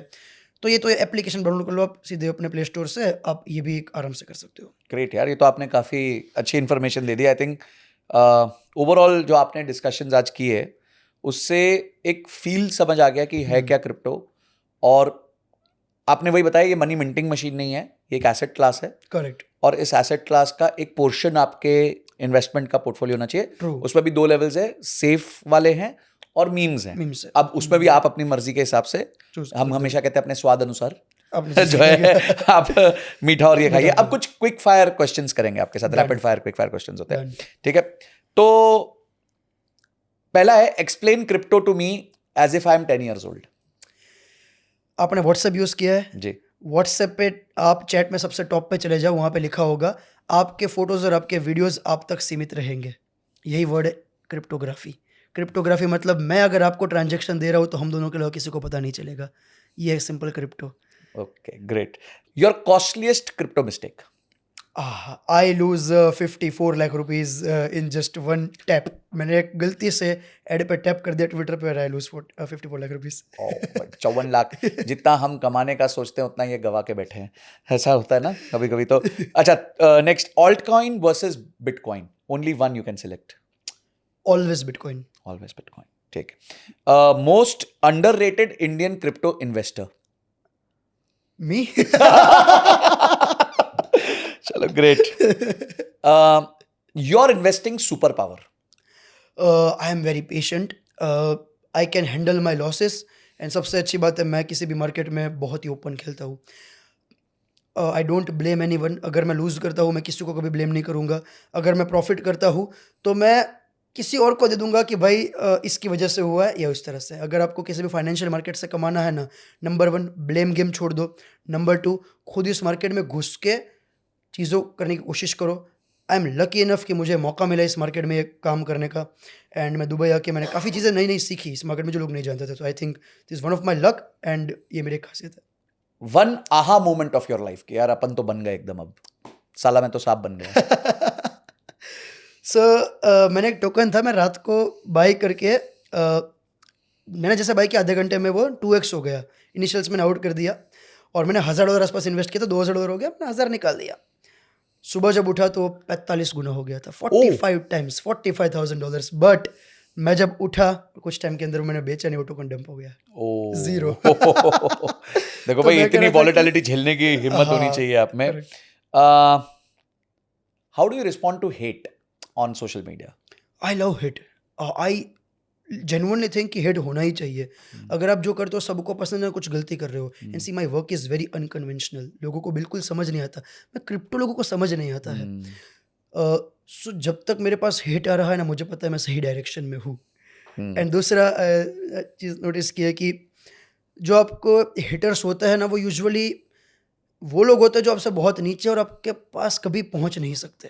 हम्म, जो मेरे साथ इन्वेस्ट कर रहे हैं, जो मेरे साथ चीज़ें सीख रहे हैं ना, मैंने किसी को भी आज तक ये नहीं देखा जिसके पास पैसा ना, मैंने कभी उसको हिट करते हुए नहीं देखा। I don't know why. Middle class people her bar hit करते हैं, रिच पीपल नेवर हिट। आप कभी मुझे बताओ, किसी रिच पीपल ने आपको कभी किसी भी अमीर बंदे ने हिट करते हुए देखा? कि कोई हमारे ग्रुप में हो सकता है, फिर कोई हमसे अमीर बंदा को भी आपने हिट करते हुए देखा? They never hit. Hmm. So I think hit is necessary. I love that. इसमें मैं दो बातें बताऊंगा। एक तो जो आप रिच की बात करो, I think you are talking rich mindset. Yes. तो रिच माइंडसेट के लोग ना सीखते हैं, चीखते नहीं है। ठीक है, नहीं है correct. They will never shout, they will only learn. और एक चीज़ हमेशा हमें याद रखनी चाहिए कि जब भी आप किसी पे शाउट कर रहे हैं, एक्चुअली आप उस पर नहीं, अपने आप पे शाउट कर रहे शॉट कर हैं, रहे क्योंकि आप इतने बेबस हैं हैं। कि आप सीख ही नहीं पा रहे हैं वो चीज़ को। करेक्ट। तो आप जो भी हैं, देखिए बहुत ईजी है, but actually eight the end of the day, जैसे गौतम बुद्ध कहते थे कि जब आप चिल्लाते हो तो it's holding like coal in your hand, correct. तो आप ही का हाथ जलेगा। हम्म। चलो आगे बढ़ते हैं, होपफुली अब लोग हेट ना करें ज़्यादा। तो मुझे कर सकते हो। Okay, if you lose everything today, what would be your first step? First, मैं ऐसी मार्केट चूज करना प्रेफर करूंगा जो नई हो, जिसको लोग स्कैम कह रहे हो, because that's how I can create wealth. So I have very simple point of view. अगर आपको पैसा बनाना है, चूज ऐसी मार्केट जो बहुत ही हिटेड हो। अगर आपको पैसे को स्लोली कंपाउंड करना है, चूज मार्केट जहाँ पे सब लोग अवेलेबल है, थोड़ा बहुत हिट है। अगर आपको पैसे को स्टोर करना है, वो जगह पे करो जहाँ पे हर एक पर्सन करता है। I am talking about crypto, stocks and gold. Gold. Okay, next big alt coin. I think Monero, Monero. XMR. Perfect. आपको लगता है कभी इंडिया क्रिप्टो को अडेप्ट करेगा? 100% करेगा। So Indian people are very smart. Even आप देखो तो हम इंडिया में कुछ भी कहें, बट इंडिया में काफ़ी लोग ऐसे जो ब्लॉकचेन को काफ़ी अच्छी तरीके से सपोर्ट करते हैं। इंडिया में इतनी बड़ी बड़े, आपको पता है क्रिप्टो के टॉप के 10 प्रोजेक्ट्स में 2 प्रोजेक्ट्स हमारे थे एक टाइम पे। सोलाना के फाउंडर में एक इंडियन फाउंडर है, पॉलीगन के फाउंडर जो टॉप 10 पे था उसका इंडियन फाउंडर है। And this guys are billionaire now, right? So India crypto को बहुत अच्छी तरीके से दिख रहा है। The problem with India right now is कि अभी इंडिया में है ना, ज़्यादा लोग एडुकेटेड नहीं है। प्रॉब्लम क्या होता है, गवर्नमेंट का गोल होना चाहिए जो होता ही है कि पहले लोगों को बचाना, ना कि कमा के देना। तो first saving is the goal of government. इसलिए वो आपको कहते हैं कि आप एफडी करो, गोल्ड में इन्वेस्ट करो। आपको गवर्नमेंट का कभी ऐसा डेटा नहीं मिलेगा, वो बोलेंगे भाई तुम स्टॉक्स में लगाओ। सो क्रिप्टो को जब तक थोड़े बहुत स्कैम्स को ट्रैक करना नहीं वो हो जाता, तब तक इंडिया में आएगा नहीं। बट 100% मैं श्योर हूँ कि पाकिस्तान में आ चुका है, तो इंडिया में तो आना ही है। Okay, big statement. Okay, next is 3 series on Netflix or Amazon to know Bitcoin more. To be very honest, series में उसके जाने की ज़रूरत है, मेरी 3 सीरीज देख लो। सो फर्स्ट थिंग, आप जेन्युइनली बिटकॉइन समझना है, मैंने डिस्क्रिप्शन में वीडियो दे दूंगा, वो आप देखो। मैंने पूरा बिटकॉइन समझाया है। मेरे ही यूट्यूब पे जाके आप क्रिप्टो कोर्स सर्च कर लेना, उसमें मैंने पूरा बिटकॉइन का मैकेनिज्म बताया 1 घंटे तक कि बिटकॉइन एग्जैक्टली चलता कैसे है। हम लिंक डिस्क्रिप्शन में दे देंगे। लिंक डिस्क्रिप्शन में दे देंगे। और तीसरा, अगर आपको इन्वेस्टमेंट पर्सपेक्टिव समझना है ना, तो आप है ना, मैं आपको कुछ लोग दिखाता हूँ यूट्यूब पे ही जो आपको बहुत अच्छे से बिटकॉइन या फिर क्रिप्टो समझाएंगे। उसमें आप मैं फॉरेनर्स को, कुछ लोगों को देखता हूँ जो मुझे काफ़ी सही लगते हैं। So number 1 I think Alex Baker, there is a guy जो क्रिप्टो को काफ़ी अच्छी तरीके से बताता है, साफ साफ बोलता है it's suicide, financial suicide crypto. But you will understand कि कैसे चीज़ें समझनी है। टेक्नोलॉजी वाइज नहीं, इन्वेस्टमेंट वाइज कह रहा हूँ। टेक्नोलॉजी वाइज मैं आपको बता दूंगा, आप वीडियोस देख सकते हो उसमें। Perfect. Maximum loss in a crypto scam या फिर exchange bust? एक्सचेंज में तो 28 लाख वजीरेक्स पे गए। एक स्कैम मेरा हो गया था एक प्रोजेक्ट में, जहाँ पे मैंने कुछ 100 के इन्वेस्ट किए थे और वो लॉन्च ही नहीं होने वाला। Okay, 100 के क्या दिरहम? 100 के डॉलर्स, 1 करोड़ रुपए। Okay, wow. सो मैं आपको ऑनेस्टली बताऊँ, मैंने है ना पैसा क्रिप्टो से बहुत ज़्यादा कमाया है। मैंने 20 करोड़ रुपए आसपास मैंने कमाया होगा, अगर मैं लॉस काउंट ना करूँ तो। उसमें से 10 करोड़ मैंने गंवाए हैं। तो अगर आप एब्सोल्यूट गिनो तो मैं बोलता हूँ मेरे 10 करोड़ 9 करोड़ का पोर्टफोलियो है, जो कि बहुत ऊपर नीचे होता है, 50% कभी ऊपर नीचे चला जाता है, बट लॉस इसमें होता है। और ये it's a part and parcel, आपको लॉस लेना पड़ेगा वरना आप प्रॉफिट नहीं कमा पाओगे। It's very risky. हम कहते हैं कि अगर बाजार में आप लाल नहीं देख सकते तो आप हरा डिजर्व नहीं करते। डिजर्व नहीं करते। Okay, which countries have adopted crypto officially? USA, El Salvador, I think Bhutan ने भी काफ़ी लेवल पे अडॉप्ट कर लिया है एंड जितने भी यूरोपियन कंट्रीज हैं उन सब जगह पे है, यूएस की हर जगह पे क्रिप्टो अडॉप्ट हो चुका है। पाकिस्तान अडॉप्ट क्रिप्टो, इंडिया जल्दी करेगा। क्रिप्टो ईटीएफ्स जैसे मैंने देखा USA में जीएलडीसी करेक्ट। ग्लोबली आ गया है, तो आपका व्यू क्या है क्रिप्टो ईटीएफ्स पे? If you are a working professional और आपको चाहते हो कि जीत मेरे पास एक सस्टेनेबल तरीके से चीज़ें चलती रहे, तो ETFs is a good option. अगर आप इन्वेस्टर या ट्रेडर ऐसे हो जो चाहता है कि जीत मुझे ज़्यादा पैसा कमाना, ईटीएफ में आपका पैसा बहुत बड़ा नहीं बन सकता, पर एसआईपी कर सकते हो आप। एसआईपी उस पर कर सकते हो। और अगर आपको बड़ा बनाना है तो आपको ऑल्ट कॉइन पे जाना पड़ेगा, मीम कॉइन में जाना पड़ेगा विथ रिस्क, एंड उस पर अगर आप सेफ खेलना चाहते हो तो आप ईटीएफ। और इवन ट्रंप ने स्टेटमेंट रिसेंटली दी थी, मैं श्योर नहीं हूँ कि वेरीफाई हुई है कि नहीं है, बट ट्रंप ऐसा बोल रहा है कि हर एक पर्सन का पैसा 5% तो बिटकॉइन में जाएगा ही जाएगा। Right. Great Jeet, I think that's all I had today to ask you. और मुझे लगता है कि आपने बहुत ही बढ़िया तरीके से हर चीज़ का एक्सप्लेनेशन दिया है और आपकी खुद की जर्नी बहुत इंस्पायरिंग रही है। एंड अपार्ट फ्रॉम दैट आपकी नॉलेज इस सब्जेक्ट को लेके बताती है कि आपने बहुत साल इसको दिए हैं and that's why you are here where you are. And we wish कि आप इस पोर्टफोलियो को 10 से एक जीरो आगे और लगाते रहें, मतलब आराम से लगाएं, थोड़ा कैपिटल को प्रिजर्व करते हुए और ग्रो करें। ये मेरी एल्डर ब्रदर एडवाइस है आपको। तो thanks Jeet, thank you so much, it was pleasure having you here. Thank you so much. तो अगर आप वीडियो में यहां तक आ गए हो तो यानी आपने पॉडकास्ट पूरा देखा है। सबसे पहले आपको कमेंट सेक्शन में अपनी टॉप 5 लर्निंग्स लिखनी है। सेकंड, डिस्क्रिप्शन में हमने जीत की वीडियोस डाल दी हैं जिससे आप जाके बिटकॉइन के बेसिक्स और एडवांस्ड पूरा एक कोर्स की तरह सीख सकते हैं, टोटली फ्री। उनके हैंडल्स भी हैं, उनको आप फॉलो भी कर सकते हैं। थर्ड, आप मुझे बताइए कि आप और किस गेस्ट को देखना चाहते हैं इस पॉडकास्ट पे, जो हमने एक फॉर्म दिया हुआ है गूगल का डिस्क्रिप्शन में जिसको आप भर सकते हैं। फोर्थ, इस वीडियो को एटलीस्ट अपने 5 से 10 दोस्तों को भेज दीजिए जिनको बिटकॉइन के बारे में नॉलेज नहीं थी या उनको ऐसा लगता है कि क्रिप्टो एक ऐसी मशीन है जहां हम आलू डालेंगे तो सोना निकल जाएगा। फिफ्थ, इस चैनल को सब्सक्राइब जरूर कर लेना, घंटी जरूर दबा देना साथ में, ताकि ऐसी वीडियोस आपसे मिस ना हो और हम अच्छे गेस्ट आपके लिए लेके आ सके और नॉलेज अराउंड फाइनेंस आपको दे सके। अगली वीडियो तक जय हिंद, जय भारत।